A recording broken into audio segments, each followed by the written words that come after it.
Huwag kang magpanggap na hindi mo alam. 10 taon kang naging pabigat sa pamilyang ito.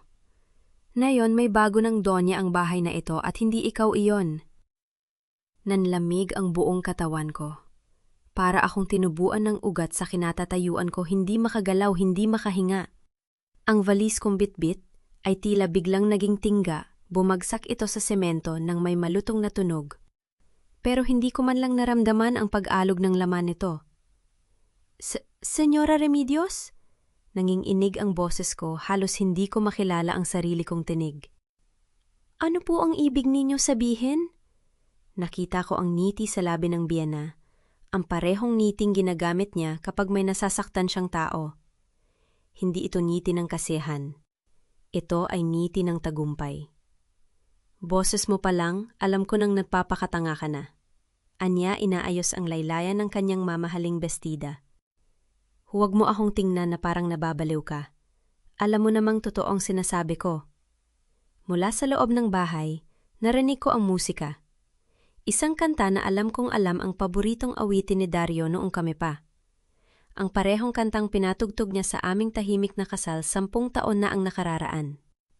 Pero ngayon, iba ang tunog nito. Ngayon para itong panunuya. Anong nangyayari dito? Nauubo ako para ako may bara sa lalamunan.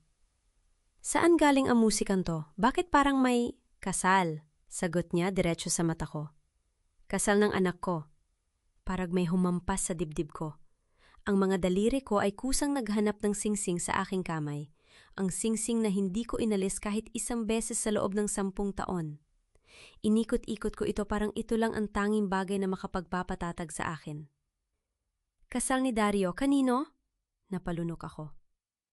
Hindi ko maintindihan, senyora. Kakabalik ko lang galing Cebu. Tama na ang pagpapanggap. Putol niya at sa pagkakataong ito ay may bahid ng inis ang boses niya. Alam kong alam mo. 10 taon mong ginagago ang anak ko. Ginagago ang pamilyang ito. Ngayon natapos ng lahat, may bago ng may-ari ng bahay na ito, mas bata, mas maganda at hindi baog. Para akong sinampal. Hindi dahil sa mga salita niya, kundi dahil sa bigat ng mga ito. Baog. 10 taon kong itinago ang katotohanan yon. 10 taon kong dinanas ang sakit na yon ng mag-isa, para lang hindi madagdagan ang bigat na dinadala ni Dario. Alam niyo po, nanginginig ang boses ko habang pinipilit kong ituloy. Alam niyo po hindi ko kayang magkaanak. Pero sinabi ko sa inyo noon na hindi yon hadlang, tumaas ang boses niya, pero hindi pa rin ito umabot sa pagsigaw. Siyempre hadlang yon ano? Kaba, Amara? Iniisip mo bang magpapalaki kami ng anak ng ibang lalaki? Na magmamana ang alkantara ng dugo ng ibang pamilya? Mula sa loob ng bahay narinig ko ang tawanan ng mga bisita. Ang tunog ng mga basong nagkakasalubong. Ang boses ni Dario, ang boses na aking minahal, ang boses na umaawit sa akin tuwing gabi. Ang boses na nangangako ng habang buhay. Dun ko nakita sila. Sa kabila ng malaking salamin na bintana, nakita ko si Dario nakasuot ng puting bestida.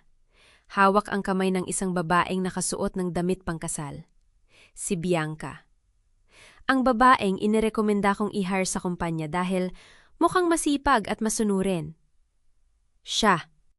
Nauubo ako parang may sumasakal sa akin. Si Bianca, ang empleyado namin.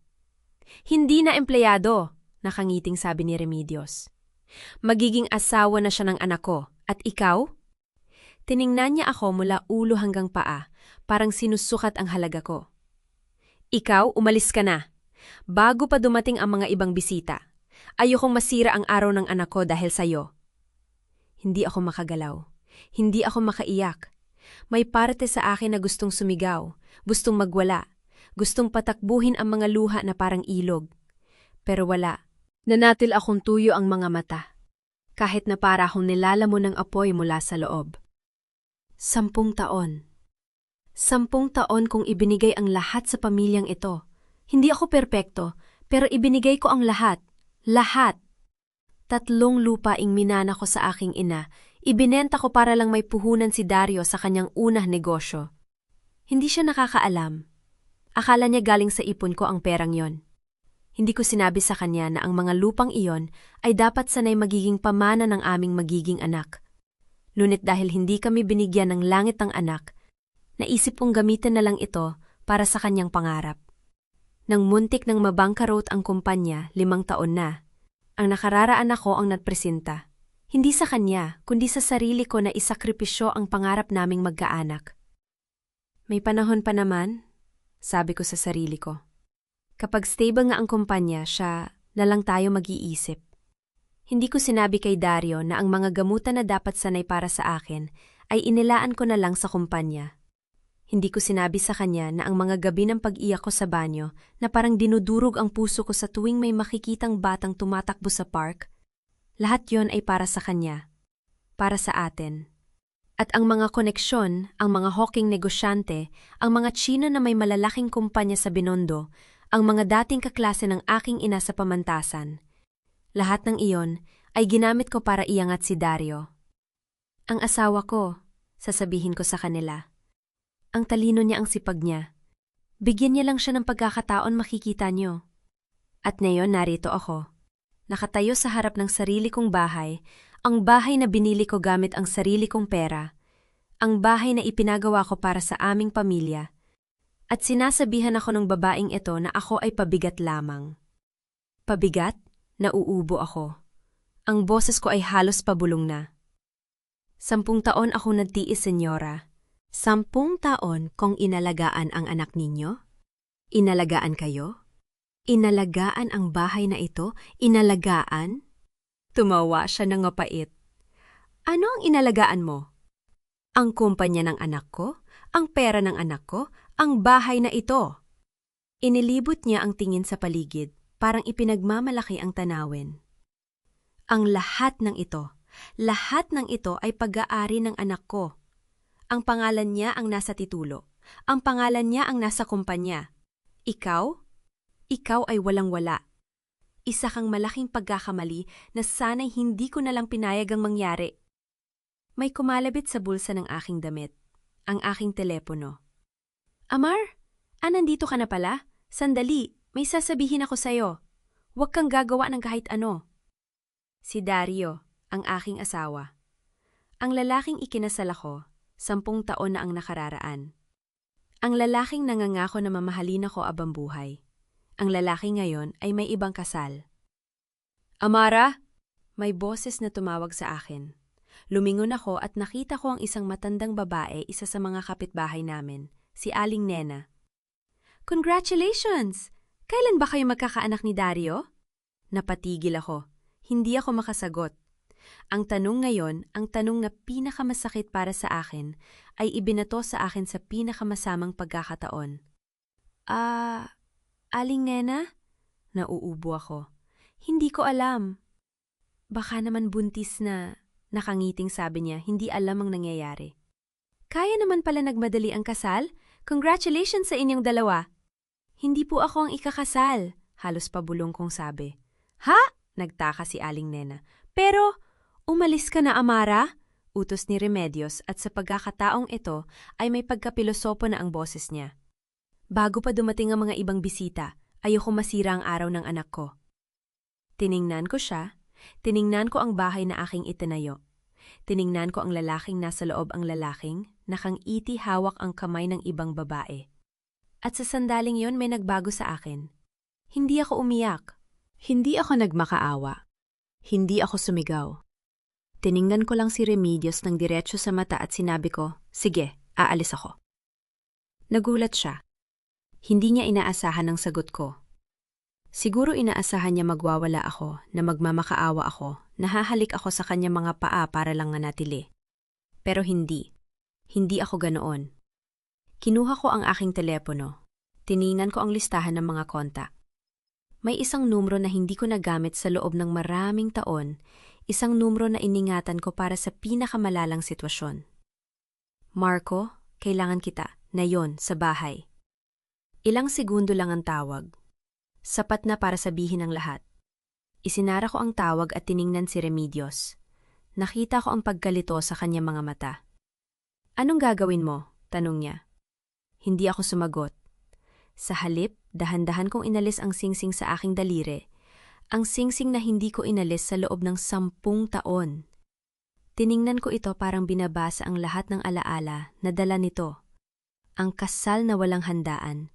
Ang mga pangakong binitawan sa dilim. Ang mga gabing magkasama kaming natulog yakap-yakap.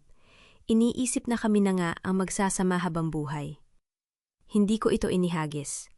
Hindi ko ito inilapag. Inilagay ko ito sa bulsa ng aking damit, parang ang alaala na hindi ko pa kayang bitawan, pero alam kong kailangan kong harapin. Amara, narinig ko ang boses ni Dario mula sa loob. Amara, sandali, hintayin mo ako. Hindi ako lumingon, hindi ako huminto. Naglakad ako patungo sa aking sasakyan. Bawat hakbang ay mabigat pero determinado. Nang makarating ako sa aking sasakyan, may nakita akong bagay sa lupa ang aking valis. Binuksan ko ito at nakita ko ang laman nito. Sa gitna ng mga damit at gamit, may isang bagay na nakabalot sa papel. Binuksan ko ito, isang maliit na laruang kahoy, isang kabayan na may masusing pagkakaukit. Binili ko ito sa Cebu, sa isang maliit na tindahan sa may tabing dagat. Para sa anak ko.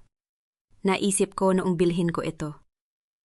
Kapag nagkaanak na kami ni Dario, ito ang unang laruan niya. Hindi ko alam kung bakit ko ito binili. Siguro dahil may pag-asa pa ako. Siguro dahil naniniwala pa rin ako na balang araw maririnig ko ang tawa ng isang bata sa bahay na yon. Dahan-dahan kong kinuha ang laruan at inilagay sa aking bulsa sa tabi ng singsing. Amara! Narinig ko ang boses ni Dario papalapit na. Amara! Teka! Pakinggan mo ako! Hindi ako lumingon. Sumakay ako sa aking sasakyan, isinara ang pinto at binuksan ang makina. Sa rearview mirror, nakita ko si Dario tumatakbo papalapit, nakasuot pa rin ng puting besti, ahawak ang bulaklak na dapat sanay para sa kanyang ikakasal. Nakita ko si Remedios nakatayo sa pintuan, nakakunot ang parang may hindi tama sa kanyang plano. At nakita ko ang bahay na aking itinayo, ang bahay na aking pinaghirapan. Ang bahay na dapat sanay tahanan namin. Amara! Sigaw ni Dario kumakatok sa bintana ng aking sasakyan. Amara, pakinggan mo ako. Hindi ito ang akala mo. Tiningnan ko siya. Tiningnan ko ang lalaking minahal ko. Ang lalaking pinagkatiwalaan ko. Ang lalaking sinakripisyo ko. Ang lahat para sa kanya. At sa sandaling iyon, may ningiti akong nabuo sa aking mga labi. Hindi isang masayang ningiti. Hindi isang malungkot na ningiti. Isang ningiting tila may alam. Isang ningiting tila may plano. Amara! Sigaw niya ulit. Amara, huwag kang umalis! Pag-usapan natin to. Hindi ako sumagot. Inilagay ko ang sasakyan sa reverse at dahan-dahang umatras. Amara! Sigaw niya, tumatakbo pa rin. Amara, pakiusap! Nang makalabas na ako sa gate, huminto ako. Tiningnan ko ang bahay sa rearview mirror. Ang bahay na aking itinayo. Ang bahay na aking tinaghirapan. Ang bahay na dapat sanay tahanan namin. At sa sandaling iyon, may sinabi akong pabulong, isang bagay na hindi ko alam kung narinig niya. Akala nila tapos na ang laban. Hindi pa nagsisimula. Tumunog ang aking telepono. Tiningnan ko ang screen. Marco, sinagot ko ito. Nasa labas na ako ng gate. Anong gagawin natin? Tanong ni Marco, ang kanyang boses ay kalmado, pero may bahid ng pag-aalala. Tiningnan ko ang bahay sa rearview mirror. Tiningnan ko ang singsing sa aking bulsa. Tiningnan ko ang laruang kahoy na binili ko sa Cebu. Marco, sabi ko, ang boses ko ay matatag, may trabaho tayo! Gusto kong ituloy ang kasal. Narinig ko ang sarili kong boses kalmado, walang emosyon, parang hindi akin. Nakaupo ako sa loob ng sasakyan ni Marco. Ang mga kamay ko ay nakapatong sa aking kandungan. Ang singsing ay nasa bulsa ko pa rin. Ang laruang kabayo ay nasa tabi nito. Tumigil si Marco sa pag-aayos ng kanyang salamin. Tiningnan niya ako ng matagal, pinag-aaralan ng aking mukha. Hinahanap ang senyalas ng pagkasira. Wala siyang nakita. Amara, mariin niyang sabi kasal ng asawa mo sa ibang babae sa bahay mo. Oo, sang-ayon ko. Alam ko. At gusto mong ituloy, tumango ako. Hayaan silang magdiwang. Hayaan silang maniwala na panalo na sila. At sa gitna ng kanilang kaligayahan, doon ko kukunin ang lahat. Natahimik si Marco. Narinig ko ang paglangit-ngit ng upuan habang sumandal siya. Ang mga daliri niya ay pumipindot sa kanyang sentido. Nang magsalita siya, ang boses niya ay mas mababa, mas maingat. Amara, 10 taon kitang kilala. Hindi kita nakitang ganito. Ganito tanong ko ang kilay ko ay nagtaas. Kalmado, masyadong kalmado. Humarap siya sa akin. Ang nakikita ko sa mga mata mo ngayon, hindi ko alam kung ano yon. Pero alam kong delikado hindi ako sumagot. Sa halip, tumingin ako sa labas ng bintana. Ang araw ay mataas na ang liwanag, ay tumatama sa mga puting toelda na inilatag sa harapan ng aking bahay. Ang mga upuan ay puno ng mga bisitang nakangiti, nagtatawanan, naghihintay sa seremonya na hindi nila alam na magiging libing. Alam mo ba kung ano ang pinakamalungkot, sabi ko? Hindi ko inaalis ang tingin sa bahay.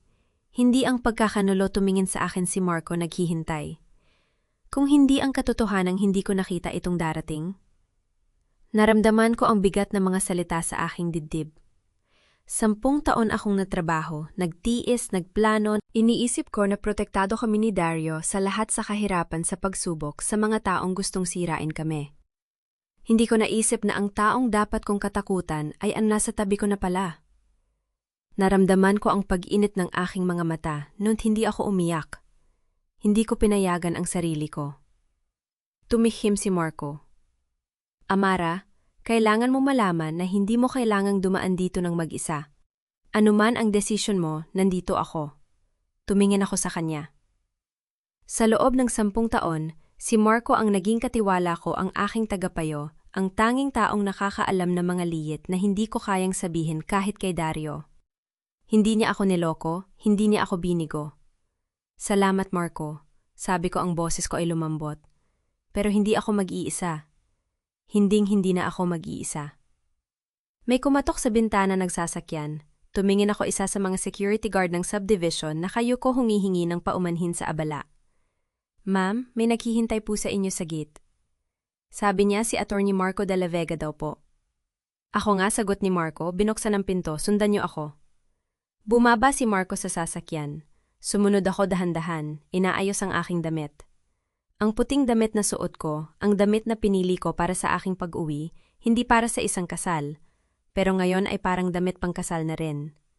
Ang pagkakaiba lang, hindi ako ang ikakasal. Tumawid kami sa kalsada patungo sa gate.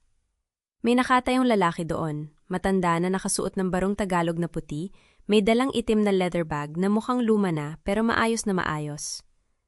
Nang makita ako nung umiti siya, isang ngiting may halong paggalang at pagkilala. Mrs. Villarreal, bati niya yumuko ng bahagya. Mr. Tan po, mula sa Asia United Bank. Tumawag po kayo kanina tungkol sa property documents? Tumago ako. Salamat sa pagpunta, Mr. Tan. Pumasok na po tayo. Binuksan ni Marco ang gate at pumasok kami. Ang mga bisita ay nagsisimula ng pumuesto sa kanilang mga upuan. May tumutugtog na musika, isang string quartet na tumutugtog ng isang awiting pangkasal na minsan kong pinang-arap na marinig sa sarili kong kasal.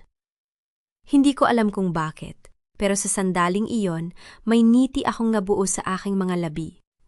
Hindi isang masayang ngiti, hindi isang malungkot na ngiti, isang ngiting tila may alam. Marco, tawag ko. Hindi ko inaalis ang tingin sa mga bisita. May nakita ka bang lalaki kanina? Matanda, nakaitim na kotse pumasok sa kabilang gate. Nag-isip si Marco. Wala akong napansin, bakit? Wala lang sagot ko? Baka nagkamali lang ako ng tingin? Ngunit sa aking isipan, may kumikirot ang lalaking iyon, nakita ko siya kanina.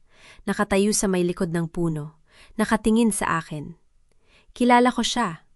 Nakita ko na siya dati, maraming taon na ang nakalipas, sa isang lugar na hindi ko malilimutan. Ngunit hindi ko alam kung bakit siya naririto. Amara, sabi ni Marco, hinawakan ng braso ko. Handa ka na ba? Tumingin ako sa bahay. Sa mga toelda, Sa mga bisita? Sa lalaking nakaputi na nakatayo sa harap ng altar si Dario, ang aking asawa ang lalaking minahal ko.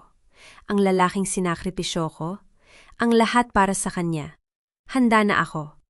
Sagot ko, ang boses ko ay matatag. Handa na akong tapusin ang lahat. Ngunit bago pa ako makakilos, may narinig akong ingay mula sa loob ng bahay.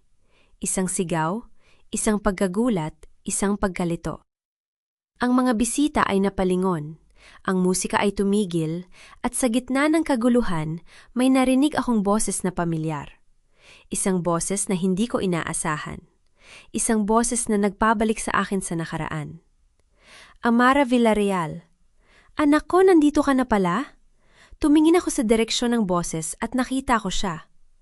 Ang lalaking nakaitim na kotse nakatayo sa may pintuan. Nakatingin sa akin na may luhas sa mga mata. Ang aking ama. Ang lalaking hindi ko nakita sa loob ng 20 taon. Amara Villarreal, anak ko. Nandito ka na.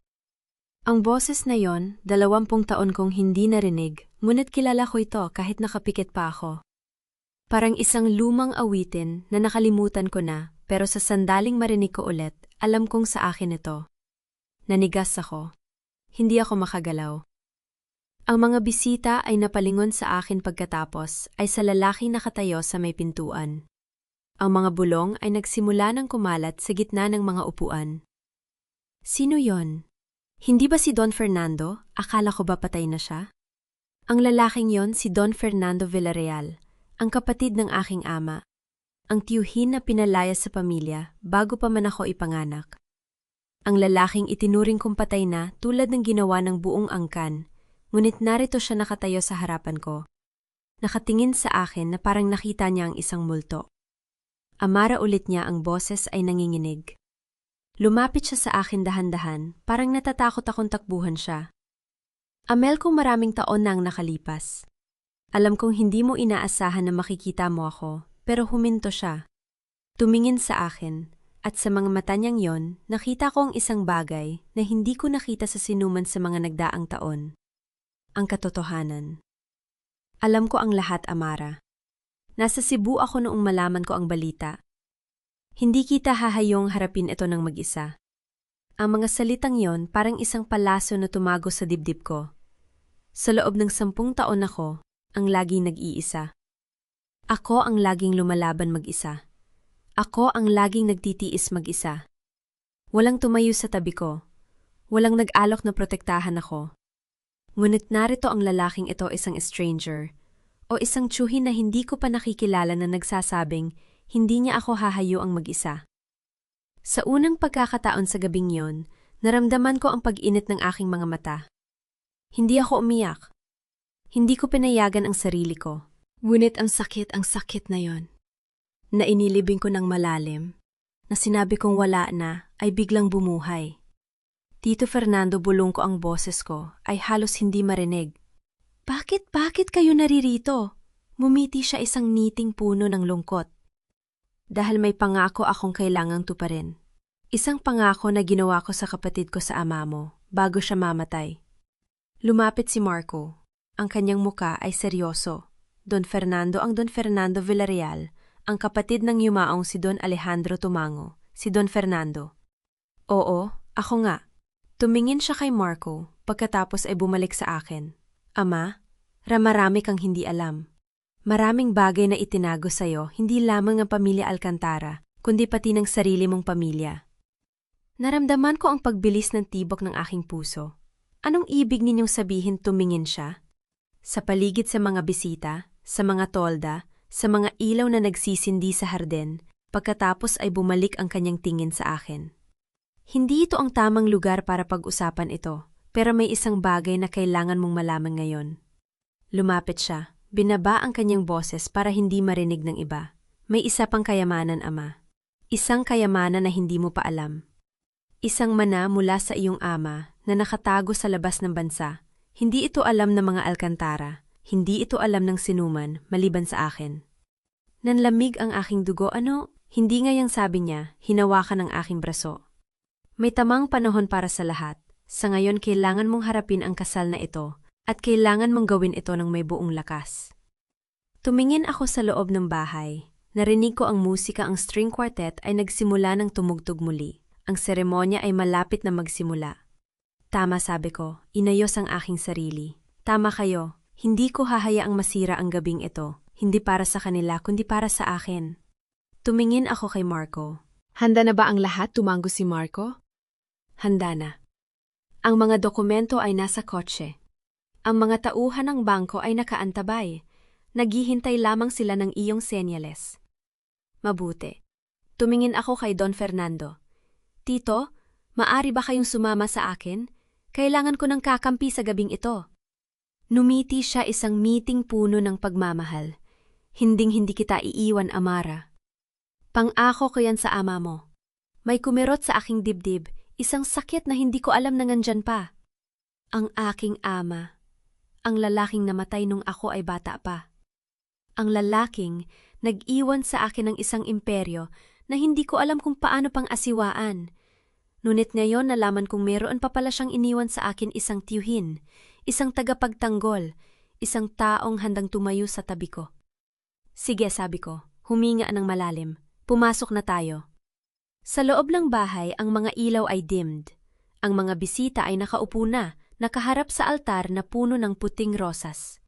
Ang pari ay nakatayo sa harap, nakangiti, naghihintay sa pagdating ng ikakasal. Nakita ko si Dario, nakatayo sa harap ng altar, nakasuot ng itim na barong. Tagalog ang kanyang buhok ay maayos na maayos. Mukha siyang gwapo, mukha siyang perpektong lalaking ikakasal. Ngunit nakita ko rin ang kanyang mga mata. Ang mga mata na yon na minsan kong minahal, na minsang tumingin sa akin, na parang ako ang tanging babae sa mundo. Ngayon, ang mga mata na yon ay naghahanap ng isang taong hindi niya dapat hanapin. Bakit hindi pa siya dumarating? Narinig kong bulong ni Dario kay Remedios. Hindi siya ang tipong tatahimik lang. Wala kang dapat ipag-alala, sagot ni Remedios. Ang kanyang boses ay matigas. Nasa Cebu siya, malayo siya. Hindi niya alam ang nangyayari. Pero Dario, putol ni Remedios, ang kanyang boses ay may babala. Tuna ang araw ng iyong kasal, huwag mong sirain ito. Naiintindihan mo ba ako? Hindi sumagot si Dario. Ngunit nakita ko ang kanyang mga kamay ng inginig. At pagkatapos narinig ko ang boses ni Bianca, ang kanyang malambing na boses na tila laging may halong pagsusumamo. Bakit mo ba hinahanap yung ex mo? Ako na ang pakakasalan mo. Ako na ang magiging asawa mo. Tumingin si Dario sa kanya, numiti siya, ngunit hindi ito umabot sa kanyang mga mata. Oo, mahal, ikaw na nga. Naramdaman ko ang isang kirot sa aking dibdib. Hindi dahil sa sakit ng pagkakanulo, kundi dahil sa pagkaawa. Kawawa naman si Bianca. Iniisip niyang nanalo na siya. Hindi niya alam na ang lalaking kanyang pakakasalan ay isang lalaking hindi kayang maging tapat kahit sa sarili niyang kasal. Amara, bulong ni Don Fernando sa tabi ko. Handa ka na ba? Tumingin ako sa kanya. Handa na ako. At sabay kaming naglakad, pumasok sa halamanan sa gitna ng mga bisita. Sa gitna ng mga bulong at pagtataka. Ang musika ay tumigil. Ang lahat ay napalingon. Nakita ako ni Dario. Ang kanyang mukha ay namutla. Ang kanyang mga mata ay lumaki, hindi makapaniwala. Amara, narinig kong bulong niya, ngunit hindi ko siya pinansin. Lumakad ako sa gitna ng mga upuan, ang aking puting damit ay kumikinang sa liwanag ng mga ilaw. Hindi ako nakasuot ng damit pangkasal, hindi ako ang ikakasal, ngunit sa sandaling yon, ako ang pinakamaliwanag na tao sa buong halamanan. Tumigil ako sa harap ng altar, tumingin ako sa mga bisita, mga mukha na pamilyar, mga mukha na stranger, mga mukha na nakatingin sa akin na may halong pagtataka at pagkalito. Good evening, sabi ko, ang aking boses ay malinaw at kalmado. Huwag kayong magtaka, babae ako ng bahay na ito, may karapatan akong dumalo sa kasalan sa sarili kong tahanan. Ang mga bulong ay lumakas, ang mga mukha ay nagkatinginan. Narinig ko ang isang boses, ang boses ni Remedios na puno ng galit. Anong ginagawa mo dito? Hindi ka imbitado. Tumingin ako sa kanya. Mumiti ako, isang ngiting malamig. Isang ngiting may alam. Hindi ko kailangan ng imbitasyon sa sarili kong bahay. Ang mukha ni Remedios ay namula. Binuksan niya ang kanyang bibig upang sumagot. Ngunit walang lumpabas. Ang kanyang mga mata ay nag-aapoy sa galit. Ngunit hindi siya makapagsalita. Tumingin ako kay Dario. Ang kanyang mukha ay maputla. Ang kanyang mga kamay ay nanginginig. Ang kanyang mga mata ay naghahanap ng mga salita, naghahanap ng paliwanag, naghahanap ng isang bagay na hindi niya kayang sabihin. Dario, sabi ko, ang aking boses ay mahinahon. May sasabihin ako sa'yo, pero hindi ngayon. Hayaan mong matapos muna ang kasal mo. Pagkatapos may usapan tayo. Ang kanyang mga mata ay lumaki. Amar, sandali. Hindi mo naiintindihan? Naiintindihan ko. Putol ko ang aking boses ay matatag. Naiintindihan ko ng sobra-sobra. Tumingin ako kay Bianca. Ang babaeng yon, ang babaeng nakaupo sa harap ng altar, nakasuot ng puting damit. Pangkasal ang kanyang mukha ay puno ng takot at pagkalito. Maganda kang bride, sabi ko. Ang aking boses ay walang maliit na pagmamalaki. Sana ay maging masaya ka sa pinili mong buhay. Hindi ako ng asar, hindi ako ng insulto. Ang aking mga salita ay totoo taos puso. At yun ang dahilan kung bakit mas nakakatakot ito. Ang mukha ni Bianca ay namutla. Ang kanyang mga kamay ay nanginginig. Hindi siya makapagsalita. Tumingin ako kay Don Fernando. Tumango siya at sabay kaming naglakad. Palayo sa altar, palayo sa mga bulong, palayo sa kasal na hindi dapat nangyari. Ngunit bago pa ako makalabas ng pintuan, may humawak sa aking braso.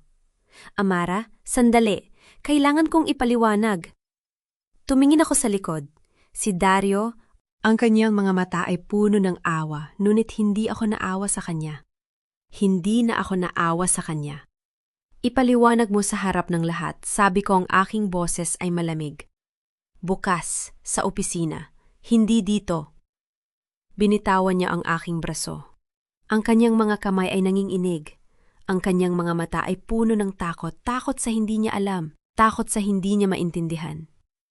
Amara, pakiusap, bukas ulit ko, ang aking boses ay matatag. Sa opisina. At tumalikod ako. Naglakad ako palayo sa gitna ng mga bulong, sa gitna ng mga tingin, sa gitna ng isang kasal na hindi dapat nangyari. Ngunit bago ako lumabas ng pintuan, narinig ko ang isang boses.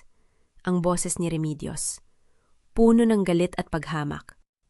Babae ka lang, wala kang karapatan dito. Ang bahay na ito ay pag-aari ng pamilya Alcantara. Huminto ako, tumingin ako sa kanya. Ngumiti ako, isang ngiting malamig, isang ngiting may alam. Tama kayo, Mrs. Alcantara. Sabi ko, ang aking boses ay mahinahon. Babae lang ako. Ngunit ako ang babaeng nagbayad para sa bahay na ito. Ako ang babaeng nagbayad para sa kotse na yan.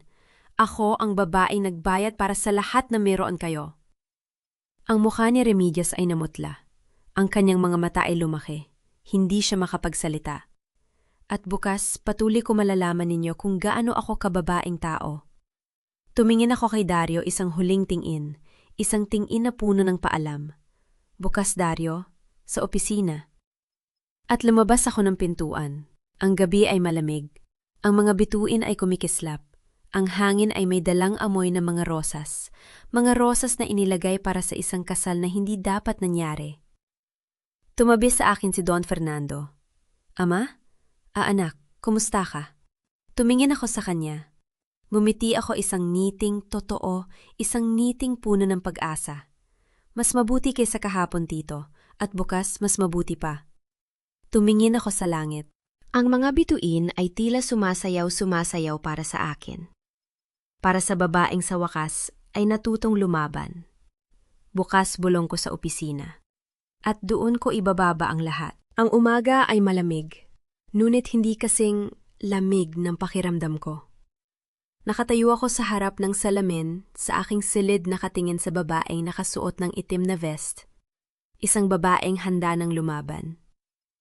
Ang aking buhok ay nakabun, walang isang hibla na nagkalat. Ang aking mga mata ay matalim. Ngunit sa likod ng mga iyon ay may isang sakit na hindi ko kayang ipakita. Tiningnan ko ang aking sarili sa salamin. 10 taon na ang nakalipas, ang babaeng ito ay naniniwala sa pag-ibig. Ang babaeng ito ay nagtiwala, nagmahal, nagbigay ng lahat. Ngunit ang babaeng ito ay hindi na ako. Kinuha ko ang aking bag, dahan-dahang binuksan ang pinto at lumabas. Ang opisina ay tahimik nang dumating ako. Ang mga empleyado ay nagtatago sa kanilang mga kubikulo. Ang kanilang mga mata ay nakayuko. Ang kanilang mga bibig ay tahimik. Ngunit alam ko ang mga bulong ay nasa likod ng bawat nakasaradong pinto. Ang balita ay kumalat na parang apoy ang asawa ng general manager ay nagpakita sa kasal kagabi. Hindi ko sila pinansin. Naglakad ako diretso sa dulo ng hallway kung saan naroon ang pinto ng conference room. Nakaupo na si Marco sa loob. Ang mga papel ay nakalatag sa mesa. Ang kanyang mga mata ay nakatutok sa akin. Ang marabati niya ang kanyang boses ay mahinahon. Marco, tugon ko, umupo sa upuan sa harap niya. Handa na ba ang lahat? Oo, ang mga dokumento ay kompleto. Ang hukuman ay naglabas ng temporary order para sa pag-freeze ng mga assets. Ang bank representative ay darating sa loob ng 30 minuto. Tumango ako, tumingin ako sa mesa sa mga papel sa mga selyo sa mga pirma. At saka ko napansin ang isang bagay sa sulok ng mesa. Ang pangalang plate, Dario Alcantara, General Manager. Dahan-dahan kong kinuha ito. Ang kahoy ay makinis, ang mga titik ay nakaukit ng malenaw. Ang pangalang ito ay kumakatawan sa lahat ng aking pinaghirapan, lahat ng aking inalagaan. At ngayon, ito ay isang paalala ng aking pagkakamali. Palitan na natin yan mamaya. Sabi ko, ang aking boses ay mahinahon. Tumango si Marco. Hindi siya ngumiti, hindi siya tumawa. Naintindihan niya. 30 minuto ang lumipas. Ang conference room ay unti-unting napuno. Ang mga miyembro ng board, mga lalaking may edad, mga babaeng may kumpiyansa, ay umupo sa kanilang mga pwesto. Ang kanilang mga mata ay nakatutok sa akin. Puno ng pagtataka at pag-aalinlangan. Hindi nila alam kung bakit ako narito. Hindi nila alam na ang babae na kanilang nakita sa kasal kagabi ay ang tunay na may-ari ng lahat. Umupo si Mr. Tan sa tabi ni Marco, ang kanyang luma at itim na leather bag ay nakapatong sa mesa. Binuksan niya ito, inilabas ang mga dokumento at inayos ang mga ito ng may pag-iingat, at saka dumating si Dario. Narinig ko ang mga yabag niya bago pa siya pumasok. Mabilis, nagmamadali, puno ng kaba. Bumukas ang pinto at nandun siya. Ang kanyang muka ay namumula, ang kanyang buhok ay magulo, ang kanyang damit ay kulubot. Mukha siyang isang lalaking hindi nakatulog. Anong ibig sabihin nito? Tanong niya, ang kanyang boses ay puno ng pagtataka at galit. Tumingin ako sa kanya, hindi ako ngumiti, hindi ako kumibo. Itinuro ko lang ang bakanteng upuan sa harap ng mesa. Maupo ka, marami tayong pag-uusapan. Ang kanyang mga mata ay nag-scan sa paligid sa mga miyembro ng board kay Mr. Tan, kay Marco. Ang kanyang muka ay lalong namutla. Umupo siya, ngunit ang kanyang mga kamay ay nanginginig. Ang marapakiusap bulong niya, ang kanyang boses ay halos hindi marinig, kahit ano pa man ang nangyari. Kagabi, hindi ito ang paraan. Dario, putol ko, ang aking boses ay matatag. Hindi tayo dito para mag-usap tungkol sa kagabi. Tayo ay narito para sa isang mas mahalagang bagay. Binuksan ko ang aking folder, inilabas ang mga dokumento. Ang aking mga kamay ay matatag, ang aking mga mata ay nakatutok sa kanya. Sa nakalipas na 10 taon, simula ko ang aking boses, ay malinaw ako ang nagbigay ng kapital sa kumpanyang ito. Hindi sa pangalan ko, kundi sa pangalan ng aking asawa. Ngunit ngayon, nais kong itama ang pagkakamaling iyon. Ang mga miyembro ng board ay nagtinginan. Ang mga bulong ay lumakas. Ngunit ang aking mga mata ay nakatutok kay Dario. Ang kanyang mukha ay namutla. Ang kanyang mga kamay ay nanginginig. Binuksan niya ang kanyang bibig, ngunit walang lumabas. Ito ay kasinungalingan, sigaw niya tumayo mula sa kanyang upuan. Kami ay mag-asawa, ang lahat ng ito ay atin. Tumingin ako sa kanya, hindi ako natakot, hindi ako nagalit. Naramdaman ko lang ang isang malalim na kapaya, parang isang kapaya, paang nagmumula sa kaalaman na ako ay tama. Tama, mag-asawa tayo, sabi ko, ang aking boses ay mahinahon. Ngunit may prenuptial agreement tayo, hindi mo ba naalala, pumirma ka noong araw ng kasal natin? Ang kanyang mga mata ay lumaki, ang kanyang bibig ay bumuka, ngunit walang lumabas. Umupo siya, ang kanyang katawan ay tila nawala ng lakas. Sa kasunduang iyon, patuloy ko ang aking bosin ay matatag na kasaad na ang lahat ng ari-arian na dala ko sa kasal ay mananatiling akin at ang lahat ng ari-arian na nakuha sa pamamagitan ng aking puhunan ay akin din. Binuksan ko ang dokumento, itinuro ang isang particular na seksyon. Narito ang iyong pirma, Dario. Nung ika-30 ng Pebrero, 10 taon na ang nakalipas. Ang kanyang mga mata ay nakatutok sa papel. Ang kanyang mga daliri ay nanginginig. Dahan-dahan niyang inabot ang dokumento, binasa ang mga salita at saka tumingin sa akin. Ang kanyang mga mata ay puno ng takot. Hindi ko alam bulong niya. Hindi ko binasa. Akala ko ito ay administrative lamang. Alam ko, sabi ko ang aking boses ay mahinahon. Alam kong hindi mo binasa. Ngunit ang iyong pirma ay narito. At ang iyong pirma ay sapat na. Tumayo si Mr. Tan.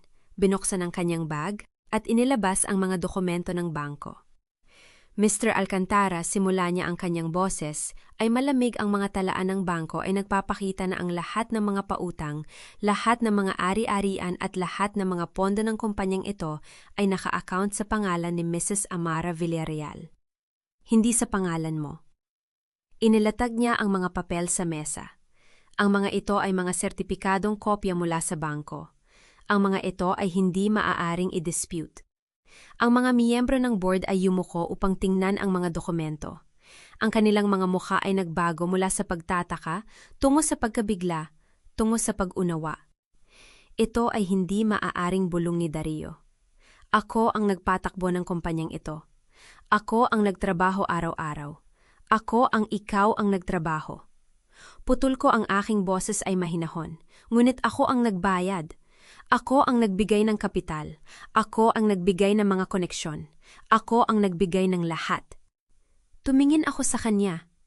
Ang aking mga mata ay matalim. 10 taon na ang nakalipas, ikaw ay isang empleyado lamang sa isang maliit na kumpanya. Wala kang pera, wala kang koneksyon, wala kang pangarap na kayang abutin.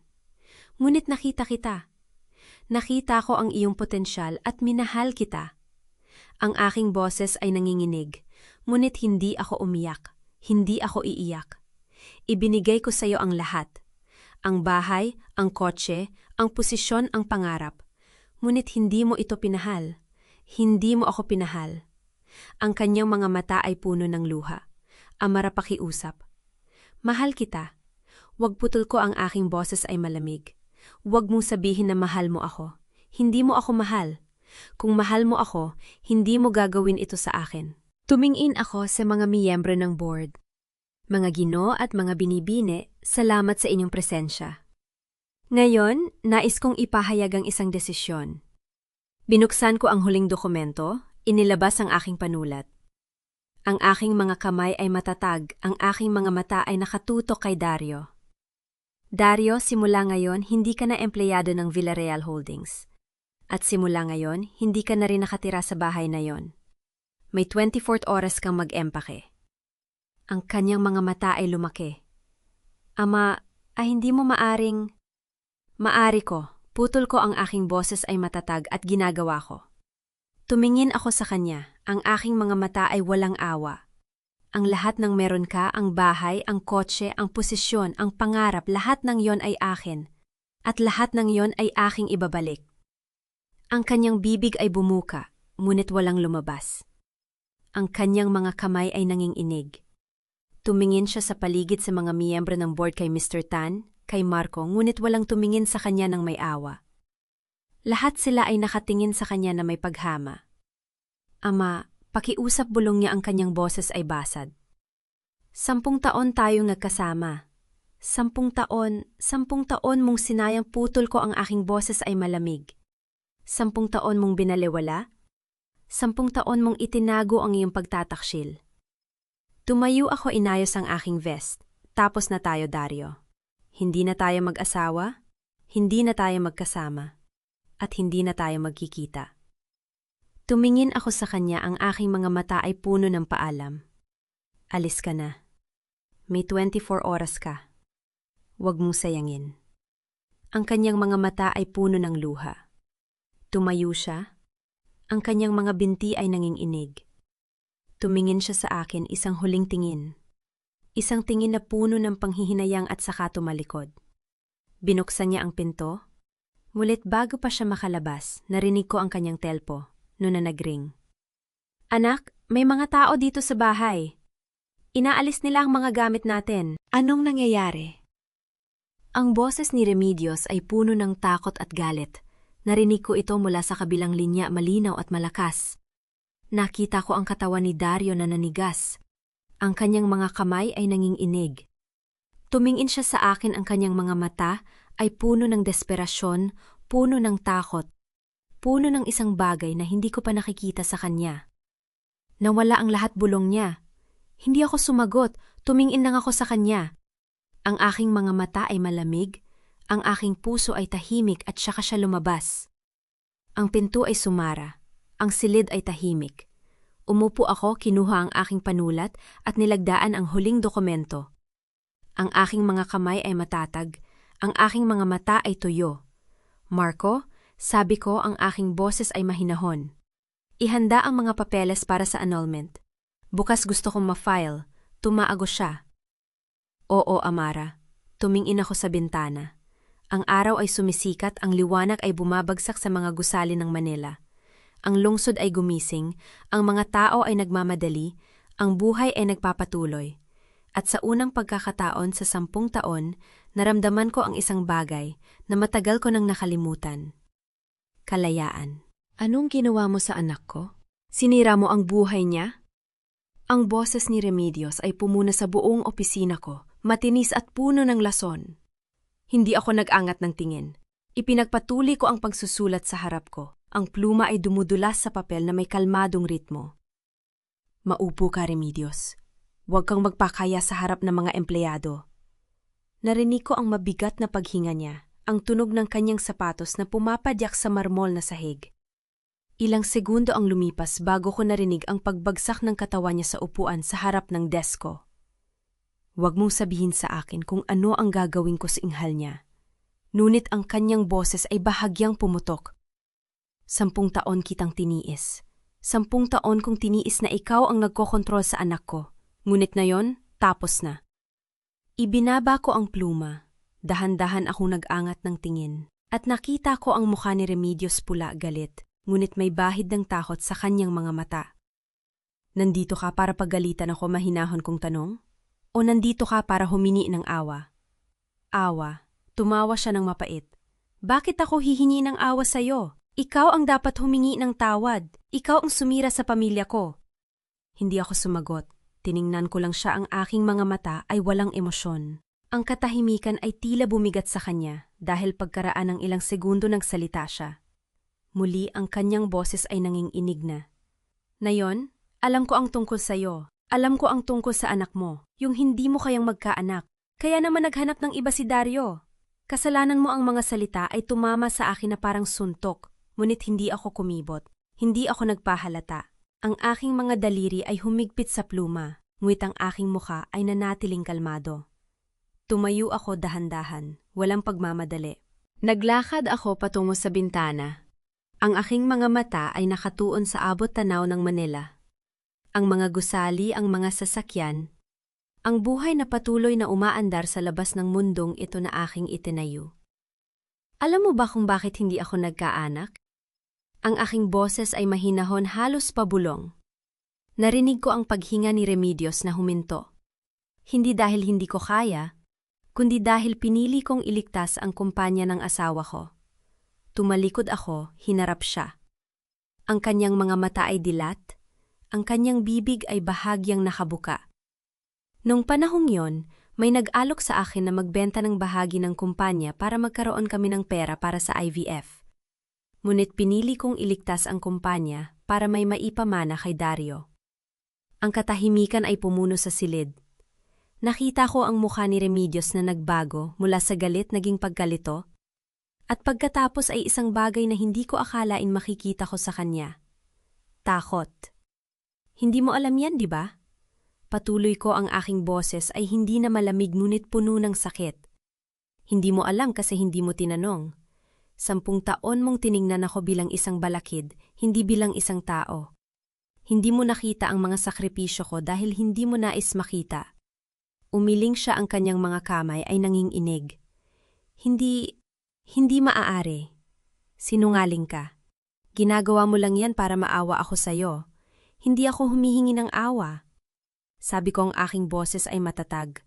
Hindi ako humihingi ng anuman sa'yo. Sinasabi ko lang ang katotohanan kahit nahuli na ang lahat. Ang pinto ay bumukas ng malakas. Tumingin ako sa direksyon ng pinto at nakita ko si Bianca nakatayo sa may pinto. At ang kanyang mukha ay maputla. Ang kanyang mga mata ay puno ng pagkabigla. Narinig niya ang lahat. Bianca? Bulong ni Remedios, ang kanyang boses ay biglang nanghina. Hindi siya pinansin ni Bianca. Tiningnan niya ako, ang kanyang mga mata ay naghahanap ng sagot. Alam mo ang tungkol dito, ang kanyang boses ay nanginginig. At hindi mo sinabi sa akin pinakasalan. Ang isang lalaki na ang asawa ay nagbuwis ng lahat para sa kanya, Bianca. Anak, makinig ka sa akin. Pagtatangka ni Remedios na tumayo, ngunit ang kanyang mga binti ay tila ng hina. Hindi putol ni Bianca, ang kanyang boses ay puno ng sakit. 10 taon. 10 taon niyang itinaguyod ang lahat, ang bahay, ang kumpanya, ang pangarap ng asawa niya. At ano ang ginawa natin? Ninakaw natin ang lahat. Tumalikod siya, ang kanyang mga balikat ay nanginginig. Ngunit bago siya tuluyang lumabas, huminto siya. Dahan-dahan siyang bumalik. Hinarap ako.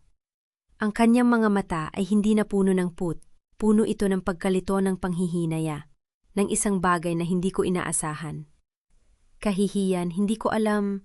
Bulong niya, ang kanyang boses ay basag. Hindi ko alam ang lahat ng ito. Tiningnan ko siya. Sa unang pagkakataon nakita ko siya. Hindi bilang ang babaeng sumira sa aking kasal, kundi bilang isang biktima ng parehong kasinungalingan. Na kinaharap ko sa loob ng 10 taon. Hindi mo kasalanan na hindi mo alam, sabi ko. Ang aking boses ay hindi na malamig. Ang kasalanan ay nasa mga taong nagtago ng katotohanan sa'yo. Ang mga mata ni Bianca ay napuno ng luha. Tumingin siya kay Remedios, isang tingin na puno ng pagkadismaya, ng sakit ng paalam, at saka siya lumabas. Ang pinto ay sumara ng malakas. Si Remedios ay nakatayo pa rin, ang kanyang bibig ay nakabuka, ang kanyang mga kamay ay nanginginig. Tumingin siya sa akin, ang kanyang mga mata ay puno ng desperasyon. Ako, hindi ko alam, bulong niya. Alam ko, sabi ko, ang aking boses ay mahinahon. Hindi mo alam. Hindi mo alam dahil hindi mo nais malaman. At yon ang pinakamasakit sa lahat, Remedios. Hindi ang pagtataksil-lidaryo, hindi ang kasinungalingan. Kung hindi ang katotohanan na sa loob ng 10 taon, hindi mo ako nakita bilang isang tao. Isang balakid lamang. Ang kanyang bibig ay bumuka, ngunit walang lumabas.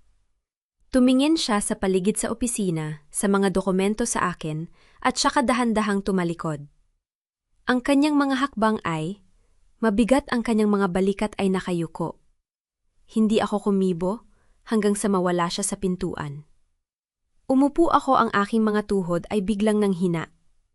Kinuha ko ang baso ng tubig sa aking desk, ininom ito ng dahan-dahan. Pinipigilan ang aking mga kamay na manginig. Ang pinto ay bumukas muli. Tumingin ako at nakita ko si Marco nakatayo sa may pintuan. Ang kanyang mukha ay seryoso. Ang kanyang mga mata ay puno ng pag-aalala. Amara, may problema. Ang aking puso ay tumibok ng mabilis. Ano yun? Lumapit siya? Inilapag ang isang kapal ng dokumento sa aking desk. Ang kanyang mga mata ay hindi ako direktang tinitigan. Ang mga Alcantara ay may inilabas na demanda. Inaangkin nila na ang Villarreal Holdings ay pag-aari ng pamilya Alcantara dahil sa pangalan ng kumpanya. Napakunot ang aking no. Anong ibig sabihin? Binuksan niya ang dokumento? Itinuro ang isang pahina. Ang kanyang boses ay seryoso, mabigat. Inaangkin nila na ang Alcantara sa pangalan ng kumpanya ay hindi nagkataon. Sinasabi nila na ang kumpanya ay itinatag ng pamilya Alcantara, hindi ng pamilya Villarreal. Tiningnan ko ang dokumento. Ang mga salita ay lumalabo sa harap ng aking mga mata.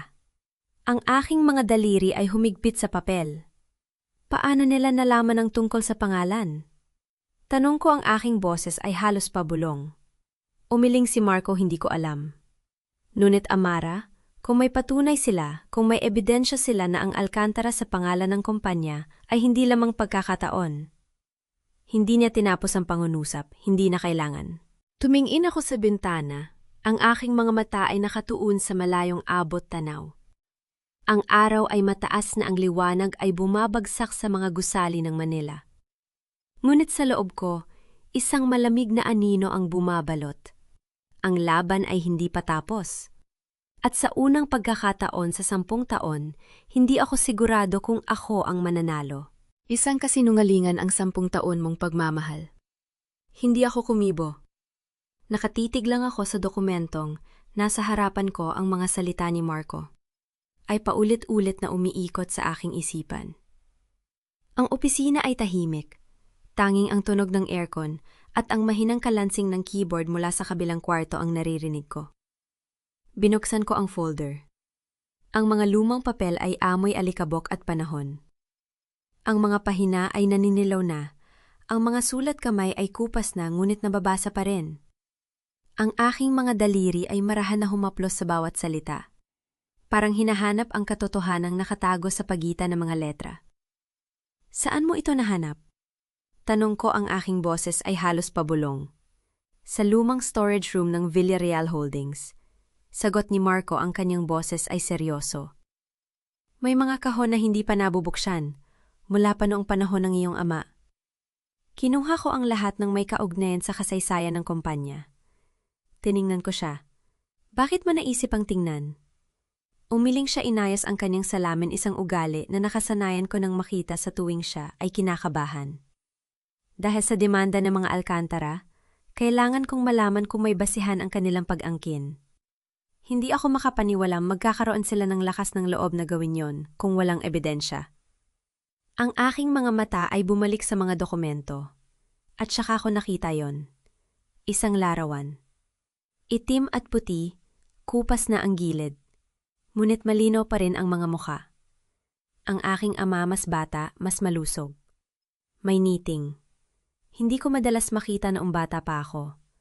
Nakatayo siya sa tabi ng isang lalaking pamilyar. Isang lalaking may parehong hugis ng panga, parehong guhit ng kilay. Hindi ko napigil ang mapapitlag. Kilala mo siya? Tanong ni Marco. Napansin ang aking reaksyon. Tumango ako, ang aking lalamunan ay biglang nanuyo. Ang tatay ni Dario. Tumahimik si Marco. Tinaning na niya ang larawan, saka ako. Betsa, sabi niya, itinuro ang sulok ng larawan. 1985. 11 taon bago ako nakilala si Dario. 11 taon bago ako nagmahal, bago ako nagtiwala, bago ko ibinigay ang lahat sa isang pamilyang hindi ko talaga kilala. Ang tatay ni Dario, nagtrabaho siya para sa tatay ko, tumango si Marco. At may nakita pa ako. Binuksan niya ang isa pang folder, kinuha ang isang lumang sobre. Ang selyo ay buo pa, ang sulat kamay sa harap ay nanginginig, parang ang taong sumulat ay hindi mapakali. Isang liham mula sa tatay ni Dario sa iyong ama. Humihingi siya ng tawad. Ang aking puso ay tumigil sa isang saglit. Kinuha ko ang sobre, ang aking mga kamay ay nanginginig. Binuksan ko ito ng marahan, parang natatakot na masira ang laman. Ang papel sa loob ay manipis na halos malutong na. Mahal na G. Villarreal. Hindi ko alam kung paano sisimulan ang liham na ito. Hindi ko alam kung paano ipapaliwanag ang aking ginawa. Ngunit kailangan kong sabihin ang totoo kahit nahuli na ang lahat. Ang aking asawa si Remedios ay pinilit akong pumirma sa isang kasunduan. Hindi ko alam ang buong nilalaman nung una. Akala ko ito ay isang simpleng kontrata sa negosyo.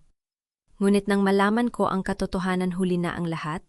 Ang kasunduang yon ang dahilan kung bakit halos mabangkarot ang iyong kumpanya. Ang kasunduang yon ang sumira sa iyong pangalan sa industri. At ako, duwag ako. Hindi ako nakapagsalita. Hindi ako nakapagtapat. Natatakot ako sa aking asawa. Hindi ko kayang tumanggi sa kanya. Ngunit alam kong kailangan kong bayaran ang aking pagkakamali. Hindi ko alam kung paano. Hindi ko alam kung kailan. Ngunit gagawin ko ang lahat para maituwid ang aking pagkakamali. Patawad, patawad, patawad. E. Alcantara. Ang aking mga kamay ay nanginginig ng ibaba ko ang liham. Ang mga salita ay lumulutang sa harap ng aking mga mata. Ang bawat letra ay parang kutsilyo na bumabalot sa aking dibdib. Amara, tawag ni Marco, ang kanyang boses ay puno ng pag-aalala. Hindi ako nakasagot. Tiningnan ko ang larawan muli, ang aking ama, ang ama ni Dario. Ang dalawang lalaking nakatayo ng magkatabi, para magkaibigan, para magkasosyo. At saka ko naalala, nung bata ako may mga gabing hindi natutulog ang aking ama. Naaalala ko siyang nakaupo sa kanyang opisina, nakatingin sa mga dokumento. Ang kanyang mukha ay puno ng pagod at lungkot. Hindi ko alam kung bakit. Hindi ko alam na may taong nanloko sa kanya. Hindi ko alam na may pamilyang sumira sa kanya. Kailangan kong malaman kung ano ang ginawa niya. Sabi ko, ang aking boses ay matigas. Baka ito ang dahilan kung bakit kinuha ako ni Dario. Tumingin si Marco sa akin, ang kanyang mga mata ay puno ng pag-aalala. Handa ka ba? Baka masaktan ka pa. Tiningnan ko siya ng diretso. Wala nang mas masakit pa sa nangyari kahapon. Tumango siya.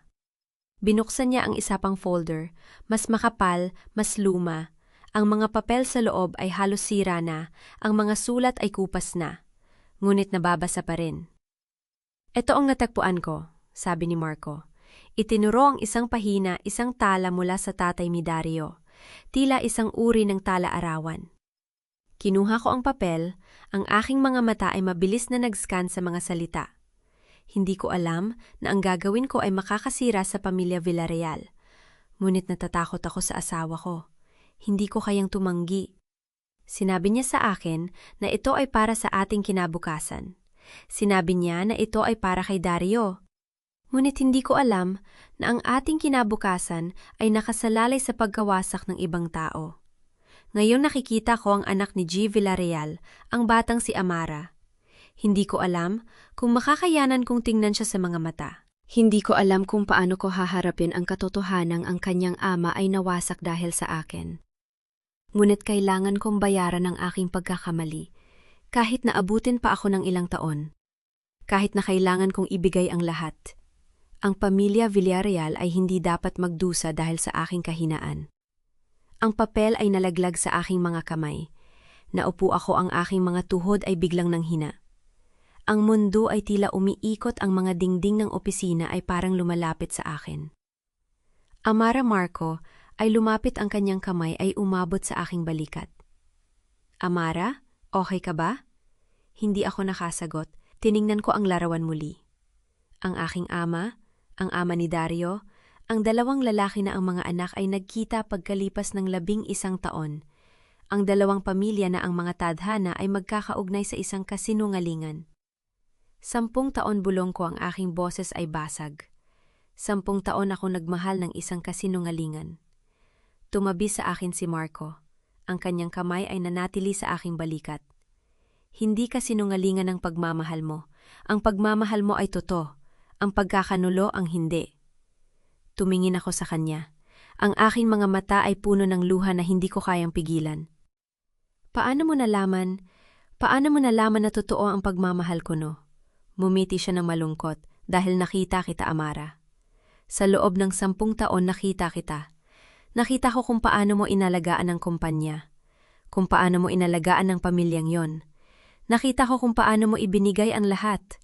Ang iyong oras, ang iyong lakas, ang iyong pangarap para sa isang taong hindi naman karapat-dapat. Hindi mo ginawa iyon dahil sa kasinungalingan. Ginawa mo yan dahil nagmahal ka. At ang pagmamahal na yon ay totoo. Ang luha ay bumagsak sa aking mga pisingi. Hindi ko na ito pinigilan. Umupo kami ng tahimik. Ang mga dokumento ay nakakalat sa mesa. Ang larawan ay nakaharap sa amin. Ang muka ng aking ama ay nakatingin sa akin, parang hinahanap ang sagot sa tanong na hindi ko alam kung paano sasagutin. Bakit bulong ko? Bakit nila ginawa ito? Bakit nila ako pinakasalan?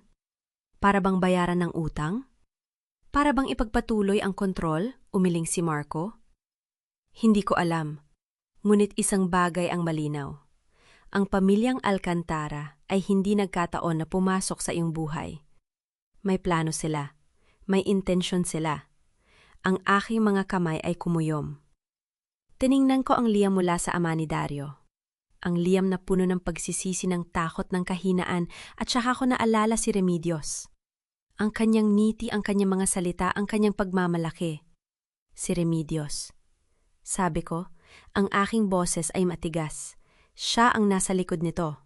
Siya ang nagplano ng lahat. Tumango si Marco, mukhang ganon nga. Tiningnan ko ang larawan muli. Ang ama ni Dario ang lalaking natatakot, sa kanyang asawa ang lalaking hindi kayang tumanggi. At saka ko naalala si Dario. Ang kanyang mga mata, ang kanyang ngiti, ang kanyang mga salita. Mahal, huwag ka mag-alala. Ako na ang bahala. Pareho sila. Pareho silang mahina, pareho silang natatakot, pareho silang hindi kayang tumayo laban kay Remedios. Ngunit hindi ako ganon. Tiningnan ko si Marco. Ang aking mga mata ay tuyo na. Ano pa ang nahanap mo? Pinuksan niya ang isa pang folder. Ang kanyang mga kamay ay marahan. May isa pa akong nahanap, ngunit hindi ito mula sa tatay ni Dario.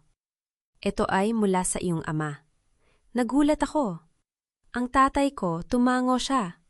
Kinuha niya ang isang lumang sobre, ang selyo ay may tatako ng Villarreal Holdings. Ang sulat kamay sa harap ay pamilyar. Ang sulat kamay ng aking ama. Pinuksan ko ito ng marahan, ang aking mga kamay ay nanginginig muli. Mahal kong Amara, kung binabasa mo ang liyam na ito, nangangahulugang may nangyaring hindi inaasahan. Ngunit nais kong malaman mo ang totoo na hindi ko nasabi sa iyo nung nabubuhay pa ako. Ang pamilyang Alcantara ay may utang sa atin. Hindi pera, hindi ari-arian, kung hindi ang katotohanan. Ang ama ni Dario ay nagtrabaho para sa akin noong 1985. Siya ay isang mabuting empleyado masipagtapat. Ngunit ang kanyang asawa si Remedios ay may ibang plano. Nalaman ko na siya ang nasa likod ng kasunduang, halos sumira sa ating kumpanya. Hindi ko siya kinasuhan, hindi ko siya inilantad. Dahil alam kong hindi siyang dapat sisihin ng kanyang asawa ang nagtulak sa kanya. At alam kong may kabutihan pa rin sa pamilyang yon. Ngunit may isa pang bagay na kailangan mong malaman. Ang iyong ina, hindi siya namatay sa sakit. Ang liham ay nalaglag sa aking mga kamay. Ang mundo ay tumigil. Amara, tawag ni Marco, ang kanyang boses ay puno ng pag-aalala. Amara, anong nangyari? Ano ang nakita mo? Hindi ako nakasagot. Tiningnan ko ang mga salita ng aking ama, ang mga salitang hindi ko maintindihan, ang mga salitang nagbubukas ng isang pintuan na hindi ko alam na meron. Ang aking ina, bulong ko ang aking boses ay halos hindi marinig. Hindi siya namatay sa sakit. Kinuha ni Marco ang liham, binasa ito ng mabilis. Ang kanyang mukha ay nanlumo. Amara, kailangan nating malaman kung anong ibig sabihin nito. Tumango ako, ang aking puso ay mabilis na tumibok. Kailangan nating hanapin ang katotohanan. At saka tumunog ang aking telepo, na tiningnan ko ang screen, hindi kilalang numero. Saglit akong nag-alinlang, ngunit sinagot ko ito. Amara, ang boses ay pamilyar, malalim, seryoso. Isang boses na hindi ko narinig sa loob ng maraming taon, Tito Fernando. Amara, kailangan kong sabihin sa'yo ang totoo. Hindi lang ang bahay at kumpanya ang nakataya. May isa pang bagay, isang bagay na itinago ko sa'yo sa loob ng 20 taon. Expectation. Ang aking mga daliri ay humidpit sa telpono. Ano yon? Tumigil siya. Ang katahimikan ay tila walang katapusan. Ang iyong ina, hindi siya namatay sa sakit. Ang mundo ay gumuho sa ilalim ng aking mga paa. Ang aking mga kamay ay nanginginig habang hawak ko ang telepo, no ang mga salita ni Tito Fernando ay paulit-ulit na tumutunog sa aking ulo. Ang iyong ina, hindi siya namatay sa sakit. Ang parehong mga salita na nakasulat sa liham ng aking ama. Ang parehong mga salita na nagpapabagsak sa akin. Tito, saan ta ang sabi ko, ang aking boses ay paos. Kailangan kitang makita. May alam akong lugar. Tahimik. Pumunta ka ron, sabi niya, at binigyan ako ng pangalan ng isang maliit na cafe sa may Quezon City, isang lugar na hindi ko pa napuntahan, ngunit parang pamilyar. Binalingan ko si Marco. Ang aking mga mata ay puno ng determinasyon. Kailangan kong puntahan si Tito Fernando. Sasamahan kita, sabi niya agad, na tumayo umiling ako. Hindi, kailangan kong harapin ito na mag-isa. Nag-alinlangan si Marco, ngunit tumanggo rin siya. Tawagan mo ako kung kailangan mo ako. Lumabas ako ng opisina, ang aking mga paa ay mabigat sa bawat hakbang. Ang hangin sa labas ay malamig, Ngunit ang lamig na nararamdaman ko sa loob ay higit pa riyan. Ang lamig ng kawalan ng katiyakan. Ang lamig ng katotohanang hindi ko pa alam. Pagdating ko sa cafe, nakita ko si Tito Fernando na nakaupo sa isang sulok. Ang kanyang mga mata ay nakatutok sa pinto habang hinihintay ako. Siya ay matanda na. Mas matanda kaysa sa huling pagkikita namin. Ngunit ang kanyang mga mata ay buhay pa rin, puno ng karunungan at sakit. Umupo ako sa harap niya. Ang aking mga kamay ay nasa ilalim ng mesa, pinipigilan ang panginginig. Tito, simula ko, sabihin mo sa akin ang lahat. Tumingin siya sa akin nang matagal ang kanyang mga mata ay naghahanap ng lakas na sasabihin ang mga salitang yon, at saka siya nagsalita. Ang iyong ina ay hindi namatay sa sakit, Amara. Siya ay nilason. Ang mundo ay tumigil sa pag-ikot. Ang aking mga baga ay parang napuno ng tubig. Hindi ako makahinga. Hindi ako makagalaw. Ang mga salita ni Tito Fernando ay tumama sa akin na parang isang libong sako ng semento. Sinubulong ko ang aking boses, ay halos hindi marinig. Sino ang gumawa nito? Tiningnan niya ako ng diretso sa mata, ang kanyang muka ay seryoso. Remedios Alcantara. Ang pangalan ay tumama sa akin na parang kulog, si Remedios. Ang babaeng tinawag kong biyenan, ang babaeng ngumiti sa akin tuwing may okasyon, ang babaeng nagplano ng lahat ang pagpasok ni Dario sa buhay ko, ang kasal ang lahat. Paano ang tanong ko ang aking boses ay nanginginig? Paano niya nagawa si Tito Fernando ay sumandal sa kanyang upuan? Ang kanyang mga mata ay malayo parang bumabalik sa isang panahon na matagal nang lumipas. Nung bata ka pa, si Remedios ay isang tagapaglinis sa inyong bahay. Hindi mo siya nakikita dahil ikaw ay nasa eskwela. Ngunit siya ay naroon, araw-araw. Nakikita niya ang lahat ang yaman ng pamilya ninyo, ang mga ari-ari, anang mga negosyo, at nakita niya ang pagkakataon. Ang aking mga kamao ay kumuyom sa ilalim ng mesa. Siya ay nagplano ng lahat patuloy niya. Hindi siya nagmadali. Hindi siya nagkamali. Unti-unti niyang nilaso ng iyong ina, maliit na dosis sa pagkain sa inumin. Sapat lamang upang dahan-dahan patayin siya. Ngunit hindi sapat upang mapansin ng mga doktor. Ang aking mga mata ay napuno ng luha. Ang aking ina, ang aking mabait mapagmahal na ina, ay unti-unting pinatay ng isang taong pinagkakatiwalaan namin. Bakit hagulgol ko? Bakit niya ginawa ito? Dahil gusto niya ang lahat ng sa iyo, sabi ni Tito Fernando. Ang bahay, ang pera, ang negosyo, at alam niya na ang tanging paraan upang makuha ang lahat ay ang kontrole ng pamilya. Kaya pinlanan niya ang lahat ang pagpapakasal ni Dario sa iyo, ang pagiging malapit sa iyo, ang pagkuha ng iyong tiwala.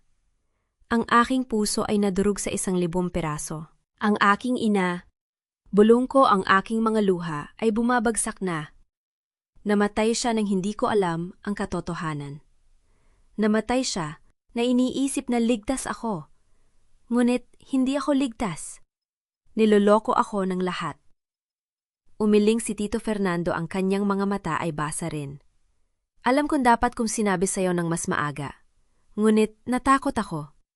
Natakot ako na hindi mo ako paniniwalaan. Natakot ako na baka ako ang mawala sa'yo. Tiningnan ko siya, ang aking mga mata ay puno ng sakit. Bakit na yon? Bakit mo sinasabi sa akin ngayon? Dahil nakita ko ang nangyari sa kasal. Sabi niya, nakita ko kung paano kanila sinaktan. At alam kong hindi na ako maaring manahimik pa. Kailangan mong malaman ang totoo. Kailangan mong malaman kung sino ang iyong mga kaaway. Ang aking mga luha ay patuloy na bumabagsak. Ngunit sa gitna ng sakit, may isang bagay na nagbabago sa akin. May isang apoy na nagsisimulang mag-alab sa aking dibdib. Hindi ang apoy ng galit, kundi ang apoy ng determinasyon. Tito, sabi ko, ang aking boses ay nagsisimulang maging matatag. May ebidensya ka ba? Tumango siya. Mayroon akong mga dokumento, mga liham, mga testigo. Ngunit kailangan mong maging handa, Amara. Ang laban na ito ay hindi magiging madali. Handa ako, sabi ko. Ang aking mga mata ay tuyo na, hindi ako natatakot. Ang natatakot ay ang mga may kasalanan. Umalis ako sa cafe na may dalang bagong layunin. Ang aking puso ay mabigat, ngunit ang aking isipan ay malenaw. Hindi ko alam kung saan magsisimula, ngunit alam ko na kailangan kong bumalik sa pinagmula ng lahat sa bahay ng aking ina. Ang lumang bahay sa Quezon City ay nakatayo pa rin matanda, ngunit matibay. Ang mga bintana ay may alikabok. Ang mga dingding ay may mga bitak. Ngunit ang bahay ay buhay pa rin. Punong-puno ng mga alaala ng aking kabataan. Pumasok ako sa loob. Ang aking mga paa ay marahan sa sahig na gawa sa kahoy. Ang amoy ng lumang kahoy at alikabok ay bumalot sa akin at sa isang iglap. Ako ay bumalik sa panahon ng aking pagkabata. Ang aking ina ay nasa kusina, nagluluto ng paborito kong ulam. Ang kanyang ngiti ay mainit at puno ng pagmamahal, pero ang ngiti na yon ay kasinungalingan.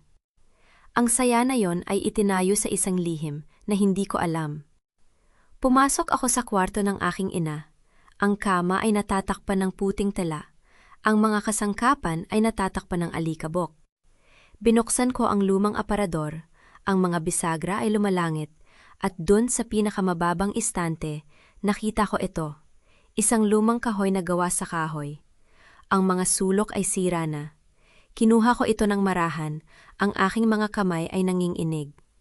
Binuksan ko ang takip at sa loob nakita ko ang isang lumang notebook, ang diary ng aking ina. Ang aking puso ay tumibok ng mabilis habang binubuksan ko ang unang pahina. Ang sulat kamay ng aking ina ay pamilyar, malambing maingat, puno ng pagmamahal. Mahal kong Amara, kung nabasa mo ito anak, ibig sabihin ay wala na ako. Huwag kang matakot. Ang katotohanan ay laging mananalo. Hanapin mo ang iyong tiyuhin. Siya ang mapoprotekta sa iyo. Ang aking mga luha ay bumabagsak na parang ulan. Binalot ko ang diary sa aking mga bisignia. Ito na parang isang sanggol. Inay, hagulgol ko. Bakit hindi mo sinabi sa akin? Bakit mo itinago? Binuksan ko ang mga susunod na pahina. Ang aking mga mata ay mabilis na nagbabasa. Ang aking ina ay sumulat tungkol sa lahat. Ang kanyang takot, ang kanyang mga hinala, ang kanyang pagmamahal sa akin. Alam kong may mali.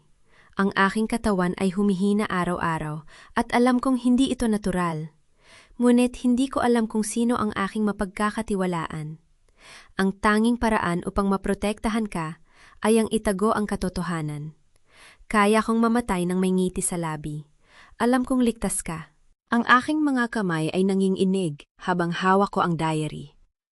Ang aking ina, ang aking matapang mapagmahal na ina, ay namatay upang protektahan ako.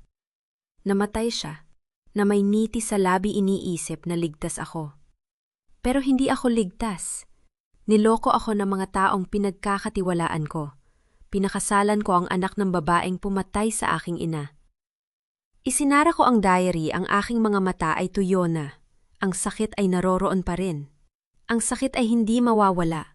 Ngunit sa gitna ng sakit may isang bagay na lumalaki sa akin. Isang bagay na mas malakas kaysa sa takot. Mas malakas kaysa sa sakit.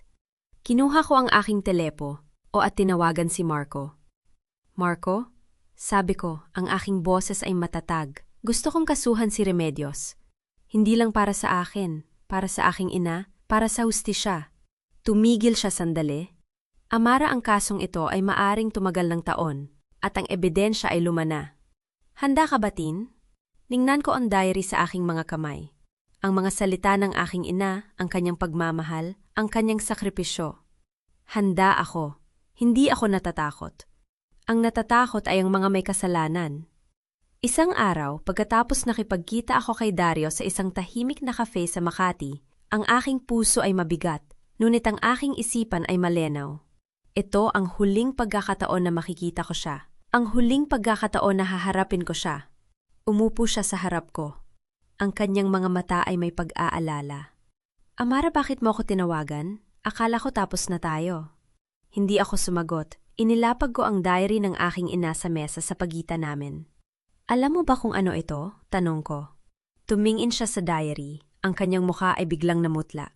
Saan mo nakuha yan? Sa bahay ng aking ina. Sabi ko, ang aking boses ay kalmado. Sa kanyang lumang aparador, kasama ng iba pang mga bagay na itinago niya upang protektahan ako. Hindi siya sumagot. Ang kanyang mga mata ay nakatutok sa diary. Ang kanyang mga kamay ay nanginginig. Kaya alam mo, sabi ko, ang aking boses ay nagsisimulang magaspang. Alam mo ang ginawa ng nanay mo? Tumiin siya sa akin. Ang kanyang mga mata ay puno ng takot. Amara, pakiusap, huwag mo akong pakiusapan, putol ko. Alam mo ang lahat. Alam mo nang nilaso ng nanay mo ang aking ina. Alam mo na pinlano niya ang lahat ang pagpapakasal natin, ang pagkuha ng aking tiwala, ang pagkuha ng aking kayamanan, at pinili mong manahimik. Umiling siya, ang kanyang mga mata ay puno ng luha. Hindi ko alam kung paano sasabihin sa'yo. Natakot ako. Natakot ka, natawa ako ng mapait. Natakot ka? Ang aking ina ay pinatay. Pinatay ng iyong ina at natakot ka. Hindi siya sumagot. Ang kanyang ulo ay nakayuko. Ang kanyang mga balikat ay nanginginig. Tumayo ako, ang aking mga mata ay tuyo. Dario, hindi mo lang ako ipinagkanulo. Ipinagkanulo mo ang aking pamilya. At ang pinakamasakit, alam mo ang lahat at pinili mong manahimik. Tumingin siya sa akin. Ang kanyang mga mata ay puno ng pagsusumamo. Amara, may isa kang pagkakataon. Sabihin mo sa akin ang totoo. Lahat ng totoo. At baka isaalang-alang ko ang iyong sitwasyon. Ngunit kung magsisinungaling ka pa, wala nang babalikan. Ang kanyang mga mata ay naghahanap ng sagot, ngunit ang kanyang bibig ay nanatiling tahimik. Ang katahimikan ay tumagal ng ilang segundo. Mga segundo na parang isang siglo. Tumango ako. Ang aking puso ay nadurog sa huling pagkakataon. Naiintindihan ko, tapos na tayo. Lumayo ako sa mesa. Ang aking mga paa ay matatag sa bawat hakbang. Hindi ako lumingon, hindi ko kaya. Ang sakit ay masyadong malalim. Ang sugat ay masyadong malawak. Pero sa gitna ng sakit, may isang bagay na malinaw sa akin. Ang katahimikan ni Dario ay nagsabi sa akin ng lahat ng kailangan kong malaman. Hindi siya magbabago. Hindi siya kailanman magiging matapang. Hindi siya kailanman magiging karapat-dapat sa aking pagmamahal. At sa sandaling yan, sa gitna ng lahat ng pagkasira, natagpuan ko ang aking sarili. Hindi na ako si Amar na natatakot. Hindi na ako si Amar na naghihintay ng pagmamahal mula sa mga taong hindi marunong magmahal. Ako si Amara Villarreal, ang babaeng babangon mula sa abo. Ang babaeng hahanap ng hustisya para sa kanyang ina. Ang babaeng hindi na muling magpapatalo. Umupo ako sa likod ng mahabang mesa. Sa entablado, ang mga ilaw ng kamerang nag-flash sa aking mukha. Ang hininga ko ay kalmado, hindi dahil wala akong nararamdaman, kundi dahil pinili kong maging ganito.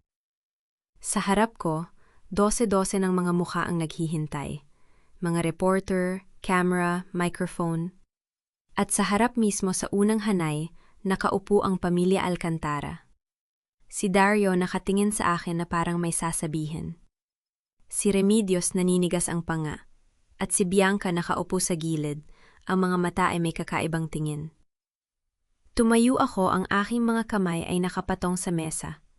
Ang mikropono ay bahagyang sumirit bago ako nagsalita. Magandang araw sa inyong lahat. Ako si Amara Villarreal, ang kasalukuyang chairman at may-ari ng Villarreal Holdings. At ngayon nais kong ibahagi sa inyo ang aking kwento. Kumaluskos ang mga camera. May mga bumulong. Ngunit hindi ako nagpahalata. Sa loob ng 10 taon, naniniwala ako na ako ay may asawa. Naniniwala ako na may pamilya ako. Naniniwala ako na ang taong katabi ko sa bawat gabi ay karamay ko sa bawat pagsubok. Ngunit ang natuklasan ko ay hindi yon ang katotohanan. Bumaba ang tingin ko sa mesa kung saan nakalatag ang mga dokumento. Ang prenuptial agreement, ang mga bank statement, ang diary ng aking ina na maingat kong inilagay sa tabi ng aking mga papel. 10 taon akong nagtrabaho, nagbigay, nag-sacrifice. Hindi para sa sarili ko, kundi para sa taong akala ko ay mahal ko. Para sa pamilyang akala ko ay akin. Tumingin ako kay Dario. Ang kanyang mga mata ay may luha, ngunit hindi siya nagsalita. Ngunit ang natuklasan ko, mga kababayan, ay ang lahat ng ito ay may plano. Ang pagmamahal na inakala kong totoo ay isang kasinungalingan. Ang pamilyang inakala kong akin ay may tinatagong mga sikreto. Kinuha ko ang prenuptial agreement, itinaas ito sa harap ng mga camera. Ito ang kasunduan na nilagdaan namin ni Dario Alcantara bago ang aming kasal. Isang kasunduan na nagsasabing ang lahat ng aking ari-ari, ang aking pangalan, ang aking kumpanya, ang aking kayamanan ay mananatiling akin. Ngunit sa likod ng kasunduang ito, may mga taong nagplano ng iba. Inilapag ko ito, kinuha ang bank statement. Ito ang mga record ng mga transaksyon ni Dario Alcantara. Mga transaksyon na ginamit niya nang walang pahintulot ko. Mga transaksyon na nagpapakita ng kanyang mga plano, ang pagbili ng mga kasangkapan para sa isang kasal na hindi ko alam. Ang pagrenta ng mga bulaklak, ang pagbabayad sa mga tagaplano ng kasal. Tumingin si Remedios sa akin, ang kanyang mga mata ay nag-aapoy. Ngunit hindi pa ako tapos. At ito? Sabi ko, hinawakan ang diary ng aking ina, ang pinakamahalaga sa lahat. Tumigil ako. Ang katahimikan sa loob ng ilang segundo ay sapat na upang marinig ang tibok ng aking puso. Ito ang diary ng aking ina, si Gloria Villarreal. Isang babae na namatay sa sakit, o yun ang sinabi sa akin. Ngunit ang katotohanan ay mas madilim. Tumingin ako kay Remedios. Ang kanyang muka ay namumutla. Ang aking ina ay hindi namatay sa natural na dahilan. Siya ay pinatay, dahan-dahan, unti-unti, sa pamamagitan ng lason. Kumalat ang bulungan sa buong halaman. May mga sumigaw ng ano at sino, at ang pumatay sa kanya, patuloy ko ang aking boses ay matatag, ay nakaupo sa harap ko. Ngayon tumayo si Remedios, ang kanyang mga kamay ay nanginginig. Kasinungalingan lahat ng ito ay kasinungalingan. Ang kumpanyang ito ay pag-aari ng pamilya Alcantara. Tiningnan ko siya. Ang aking mga mata ay hindi kumukurap. Maupo kayo, Mrs. Alcantara. May pagkakataon kayo magsalita mamaya. Hindi siya umupo, ngunit ang kanyang mga paa ay tila ng hina at siya ay dahan-dahang lumubog pabalik sa kanyang upuan. Ang diary ng aking ina, patuloy ko ay naglalaman ng lahat. Ang kanyang mga hinala, ang kanyang mga natuklasan, ang kanyang mga plano, at ang kanyang mga sulat sa aking tiyuhin, isang lalaki na hindi ko pa nakikilala hanggang kamakailan. Kinuha ko ang diary, binuksan ito sa isang pahina na minarkahan ko ng isang pulang laso. Isinulat niya ang babaeng ito, si Remedios, na dating kasambahay sa ating tahanan, ay may mga plano. Hindi ko alam kung paano ipagtanggol ang aking sarili. Ngunit alam ko na kailangan kong protektahan si Amara. Kailangan kong itago ang katotohanan upang siya ay mabuhay. Tumigil ako, ang aking boses ay bahagyang pumutok. Ngunit pinigilan ko ang aking sarili. Ang aking ina ay namatay upang protektahan ako. Namatay siya nang hindi ko alam ang katotohanan. Namatay siya habang ang kanyang pumatay ay nabubuhay na maginhawa gamit ang aming pera, gamit ang aming pangalan. Tumingin ako kay Remedios na ang muka ay ngayon ay maputi na parang papel. Ngunit ngayon, Remedios, ang lahat ng ito ay magwawakas. May ebidensya ako na ikaw ang pumatay sa aking ina. May mga testigo ako. At sa harap ng lahat ng taong ito, sinasabi ko sa iyo, haharapin mo ang hustisya. Tumayo si Remedios. Ang kanyang bibig ay naghahanap ng mga salita. Anong sinasabi mo? Baliw ka na? Ang talaarawan ng aking ina. Isinulat niya ang lahat ng iyong mga plano, ang iyong mga ginawa. At mayroon akong mga testigo na handang tumestigo. Ang kanyang mga tuhod ay tila ng hina. Siya ay bumagsak sa kanyang upuan, ang kanyang mga mata ay walang laman. Tumingin si Darius sa kanyang ina. Ang kanyang mga mata ay puno ng takot. Nanay, totoo ba? Hindi sumagot si Remedios. Ang kanyang ulo ay nakayuko, ang kanyang mga kamay ay nanginginig. Nanay, sigaw ni Dario, ang kanyang boses ay pumutok. Sagutin mo ako, totoo ba? Ngunit si Remedios ay nanatiling tahimik. Tumingin si Dario sa akin, ang kanyang mga mata ay puno ng luha. Amar, hindi ko alam ang lahat ng ito. Tiningnan ko siya. Sa loob ng ilang segundo, nakita ko ang lalaking minahal ko, ang lalaking pinakasalan ko, ang lalaking pinagkatiwalaan ko. Ngunit sa harap ko ay hindi na siya iyon. Ngunit alam mo ang tungkol sa pagkakanulo, sabi ko, ang aking boses ay malamig. Alam mo ang tungkol sa kasal at pinili mong ituloy. Amara, pakiusap, kinuha ko ang singsing mula sa aking bulsa. Ang singsing na isinuot ko sa loob ng 10 taon, ang singsing na sumisimbolo sa aking pangako, sa aking pagmamahal, sa aking sakripisyo. Inilapag ko ito sa mesa sa harap niya. Dario, ito na ang katapusan. Hindi dahil sa galit ako, kundi dahil pinili kong mahalin ang sarili ko. Tumingin siya sa singsing, ang kanyang mga kamay ay nanginginig. Ngunit hindi niya ito kinuha. Tumayo ako, ang aking mga mata ay tumingin sa kamera. Ang aking puso ay mabigat, ngunit ang aking isipan ay malinaw. Mga kababayan, ang mensahe ko sa inyo ay ito. Maaaring magmahal tayo ng buong puso. Maaaring magbigay tayo ng walang kapalit. Ngunit huwag nating kalimutan na tayo rin ay may halaga. Ang pagmamahal ay hindi nangangahulugang isuko ang ating dignidad.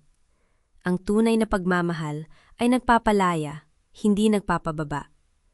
Tumingin ako kay Dario sa huling pagkakataon. Ang kanyang mga mata ay may luha, ngunit hindi na ako naaapektuhan. Ang aking ina ay nagturo sa akin ng isang bagay. Ang babae ay hindi dapat umasa sa awa ng iba. At ngayon sa harap ng lahat, sinasabi ko sa inyo, hindi ako umaasa. Hindi ako natatakot. Ako ay malaya. Bumaba ako sa bawat hakbang. Ang aking mga paa ay matatag. Ang mga kamera ay sumusunod sa akin. Ngunit hindi ako lumingon. Amara, sandali, ang boses ni Dario ay sumigaw mula sa likuran. Ngunit hindi ako tumigil. Amara, pakiusap, sandali lang. Ang kanyang mga yabag ay tumatakbo papalapit. Ngunit bago pa man siya makarating sa akin, isang kamay ang humawak sa aking braso. Amara, teka, tumingin ako si Bianca. Ang kanyang mukha ay may luha. Ang kanyang mga mata ay puno ng pagsisisi. Gusto kong humingi ng tawad. Hindi ko alam ang lahat ng ito. Hindi ko alam ang tungkol sa iyong ina. Hindi ko alam na ganito pala ka-complicated ang lahat. Tiningnan ko siya. Sa kanyang mga mata nakita ko ang isang kabataang babae, isang babaeng naakit sa kaya, manan sa kapangyarihan sa isang lalaking. Hindi niya lubos na kilala. Gusto kong malaman patuloy, ni ang kanyang boses ay nanginginig. Paano mo nagawang maging ganito katatag? Numiti ako ng bahagya. Hindi isang mapait na ngiti, isang ngiti ng pag-unawa. Hindi ako ipinanganak na matatag, Bianca. Natuto ako. Natuto akong tumayo sa sarili kong mga paa. At magagawa mo rin, tumingin siya sa akin. Ang kanyang mga mata ay may pag-asa.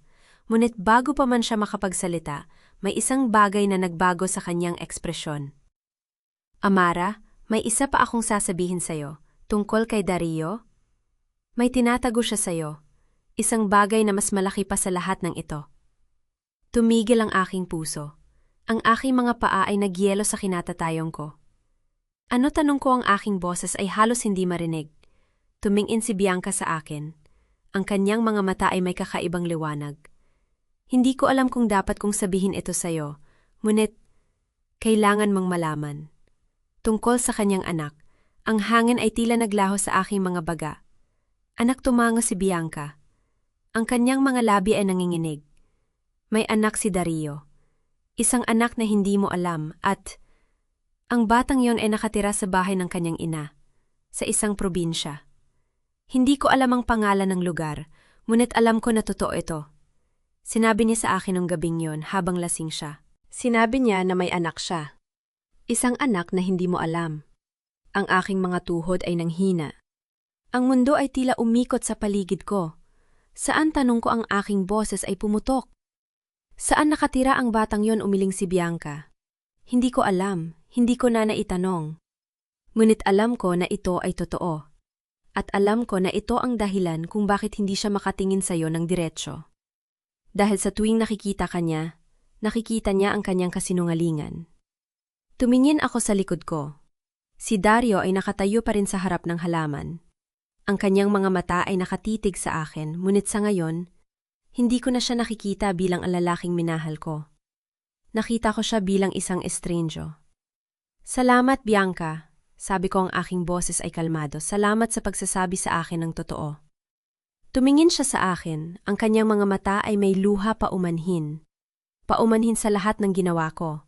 paumanhin sa pagiging bahagi ng kasinungalingang ito. Tumango ako. Hindi mo kailangang humingi ng tawad sa akin. Kailangan mong humingi ng tawad sa iyong sarili. Ngunit ang totoo ay hindi pa huli ang lahat. Maari kang magsimula muli, maari kang pumili ng ibang landas. Tumingin siya sa akin, ang kanyang mga mata ay may pag-asa. Paano mo nalaman na kaya mo pang magsimula muli? Ngumiti ako ng bahagya dahil ginawa ko ito. Sa sandaling ito sa harap ng lahat ng taong ito, pinili ko ang aking sarili at kung kaya ko, kaya mo rin. Tumalikod ako, ang aking mga paa ay matatag, ngunit sa aking isipan, ang mga salita ni Bianca ay umuulit parang isang awit na hindi ko maalis. May anak si Dario. Isang anak na hindi ko alam. Ang katotohanang ito ay mas mabigat kaysa sa lahat ng sakit na naranasan ko. Mas mabigat kaysa sa pagkakanulo, mas mabigat kaysa sa kasinungalingan. Ngunit sa gitna ng lahat ng ito, may isang bagay na lumalaki sa akin. Isang bagay na mas malakas kaysa sa takot. Mas malakas kaysa sa sakit. Ang katotohanan. At sa sandaling yon, alam ko na ang aking kwento ay hindi pa tapos. May mga bagay pa akong kailangang malaman.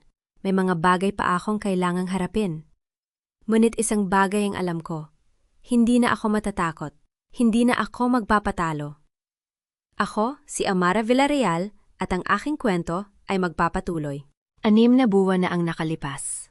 Nakaupo ako sa aking bagong opisina sa BGC, nakatanaw sa skyline ng Manila na unti-unting naliliwanagan ng sikat ng araw. Ang Villarreal Holdings ay hindi na lamang isang pangalan sa papel. Lumawak na ito lumago at ngayon ay may handa na tayong expansion sa Singapore. Ang babaeng minsang nagtago sa likod ng kanyang asawa ay nakatayo na ngayon sa harap ng kanyang sariling imperyo. Narinig ko ang pagbukas ng pinto. Si Marco, laging propesyonal, laging nakaayos ang suot, laging may dalang mga dokumento. Amara, handa na ang lahat para sa expansion sa Singapore. Sabi niya, inilapag ang isang folder sa aking mesa. At may nagpadala ng sulat para sa'yo. Inilahad niya ang isang puting envelope. Nakita ko agad ang sulat, kama. Ang mga titik na minsan kong hinawakan, minsan kong minahal. Ang pangalan ni Dario sa sulok ng envelope. Hindi ako kumurap, hindi ako kumibo. Itapon mo na lang, sabi ko, ang aking boses ay kalmado at walang emosyon. Tumango si Marco, walang itinatanong. Inilapag niya ang envelope sa isang tabi ng mesa, malayo sa akin, parang isang bagay na hindi karapat-dapat ng pansin. May iba ka pa bang kailangan, tanong niya? Umiling ako, wala na. Salamat, Marco. Umalis siya at ako ay naiwang mag-isa sa aking opisina, nakatanaw sa abot-tanaw ng syudad na tila ba nagbubukas ng mga bagong posibilidad. 1 linggo ang lumipas. Natagpuan ko ang aking sarili sa isang maliit na coffee shop sa may Maginhawa Street, isang lugar na hindi ko karaniwang pinupuntahan, ngunit ngayon ay may dahilan ako. Nakaupo sa harapan ko si Bianca. Iba na siya. Hindi na ang babaeng may mamahaling damit at mapang-akit na ngiiti. Ang kanyang buhok ay nakatali, nang simple ang kanyang suot ay plain na damit lamang. May dala siyang lumang bag na tila ba pinagtagpi-tagpi ng panahon. Amara, sabi niya, ang kanyang boses ay mahina. Salamat sa pagpunta. Hindi ko akalaing sasang-ayon kang makipagkita sa akin. Umorder ako ng kape black, walang asukal. Bakit mo ako tinawagan, Bianca, na pay? Yuko siya. Gusto kong pasalamatan ka sa pagtulong sa akin na magsimula mula. Alam kong hindi mo kailangang gawin yon. Hindi mo kailangang tulungan ang babaeng sumira sa iyong pamilya. Tiningnan ko siya. Sa kanyang mga mata, nakita ko ang taos-pusong pagsisisi, hindi ang peking luha na dati niyang ginagamit, kundi ang tunay na sakit ng isang taong natutong harapin ang kanyang mga pagkakamali. Hindi kita tinulungan, Bianca. Sabi ko, ang aking boses ay mahinahon. Tinulungan mo ang iyong sarili. Ako lamang ang nagbigay sa iyo ng pagkakataon. Pumikit siya, ang kanyang mga labi ay nanginginig. Gusto kong malaman mo na hindi ko na uulitin ang mga pagkakamaling yon. Nagtatrabaho na ako ngayon sa isang maliit na tindahan sa probinsya. Hindi kalakihan ng kita. Ngunit sa unang pagkakataon sa aking buhay, natutulog akong payapa. May kung anong mainit na dumalay sa aking dibdib. Hindi ito galit, hindi na ako galit. Ito ay isang uri ng kasiyahan, ang uri na nadarama mo kapag may taong natutong tumayo sa sariling mga paa. Hindi mo kailangang bayaran ako, Bianca, sabi ko. Ang kailangan mo lang gawin ay maging mabuting tao. At huwag mong hayaang ulitin ng iba ang pagkakamali mo. Tumulo ang luha sa kanyang mga mata. Pinunasan niya ito gamit ang likod ng kanyang kamay. Amara, may sasabihin pa ako sa'yo. Isang bagay na itinago ko sa akin ng napakatagal. Tumigil ang aking kamay sa paghawak ng tasa. Sinabi sa akin ni Dario patuloy niya ang kanyang boses ay pumutok na may anak siya. Bago kanya nakilala, isang anak na lalaki, 6 na taong gulang na ngayon. Itinago niya sa'yo dahil ayaw niyang malaman mong may iba na siyang pamilya. Ayaw niyang mawala ang lahat ng ibinigay mo sa kanya. Ang mundo ay tila tumigil sa pag-ikot. Ngunit, hindi ako nakaramdam ng sakit. Hindi ako nakaramdam ng galit. Sa halip may kakaibang kalmado ang dumating sa akin ng uri ng kapayapaan na nadarama mo kapag ang lahat ng piraso ng palaisipan ay sa wakas ay nagkakasya na. Tumingin ako sa labas ng bintana. Ang mga tao ay naglalakad, ang mga sasakyan ay dumaraan. Ang mundo ay patuloy na umiikot, walang pakialam sa mga lihin na nahukay. Alam ko, sabi ko ng mahina. Nanlaki ang mata ni Bianca. Alam mo mula kailan binalik ko ang aking tingin sa kanya? Mula pa nung una. Nung unang taon pa lamang namin ni Dario, may nakita akong resibo ng ospital sa kanyang bulsa, isang pangalan ng bata, isang pangalan ng ina. Ngunit, pinili kong maniwala na magbabago siya. Pinili kong isipin na ang pagmamahal ko ay sapat upang baguhin siya. Tumulo ang luha sa pisingin ni Bianca. Bakit hindi mo siya hinarap? Bakit hindi mo siya iniwan nung panahong yon? Ngumiti ako ng mapait. Dahil yon ang aking pagkakamali, hindi ang pagmamahal sa kanya, kundi ang hindi pagmamahal sa aking sarili ng sapat upang umalis. Natakot akong mag-isa. Natakot akong mawala ang lahat ng itinayo ko. Ngunit sa huli, napagtanto ko ang tanging bagay na nawala sa akin ay ang aking sarili. Umupo si Bianca nang tuwid ang kanyang mga mata ay naghahanap ng sagot. Paano mo nagawang magpatawad? Paano mo nagawang magpatuloy? Hindi ko pinatawad ang kanyang mga kasalanan, Bianca. Sabi ko ang aking boses ay matatag. Pinatawad ko ang aking sarili. Pinatawad ko ang babaeng nanatili ng napakatagal dahil natatakot siyang umalis. At sa pagpapatawad na yon, natagpuan ko ang kalayaan. Tumayo ako inilapag ang pera sa mesa. Tumingin ako kay Bianca ang babaeng minsang naging dahilan ng aking pagkasira.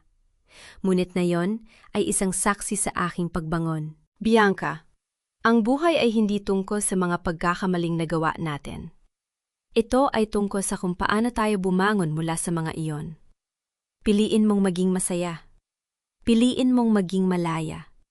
Umalis ako sa coffee shop. Ang pinto ay sumara sa likod ko. Huminto ako sa labas, hininga ang sariwang hangin ng umaga. Ang langit ay maliwanag, walang ulap, walang dala-dalang bagyo. Sa unang pagkakataon sa napakatagal na panahon, naramdaman kong magaan ang aking dibdib. Ang babaeng minsang nagtago sa likod ng kanyang asawa na minsang nagbigay ng lahat sa isang taong hindi marunong magpahalaga, ay nakatayo na ngayon ng tuwid sa kanyang sariling mga paa. Tumunog ang aking telepo. Ang screen ay nagpakita ng pangalan ng aking business partner sa Singapore.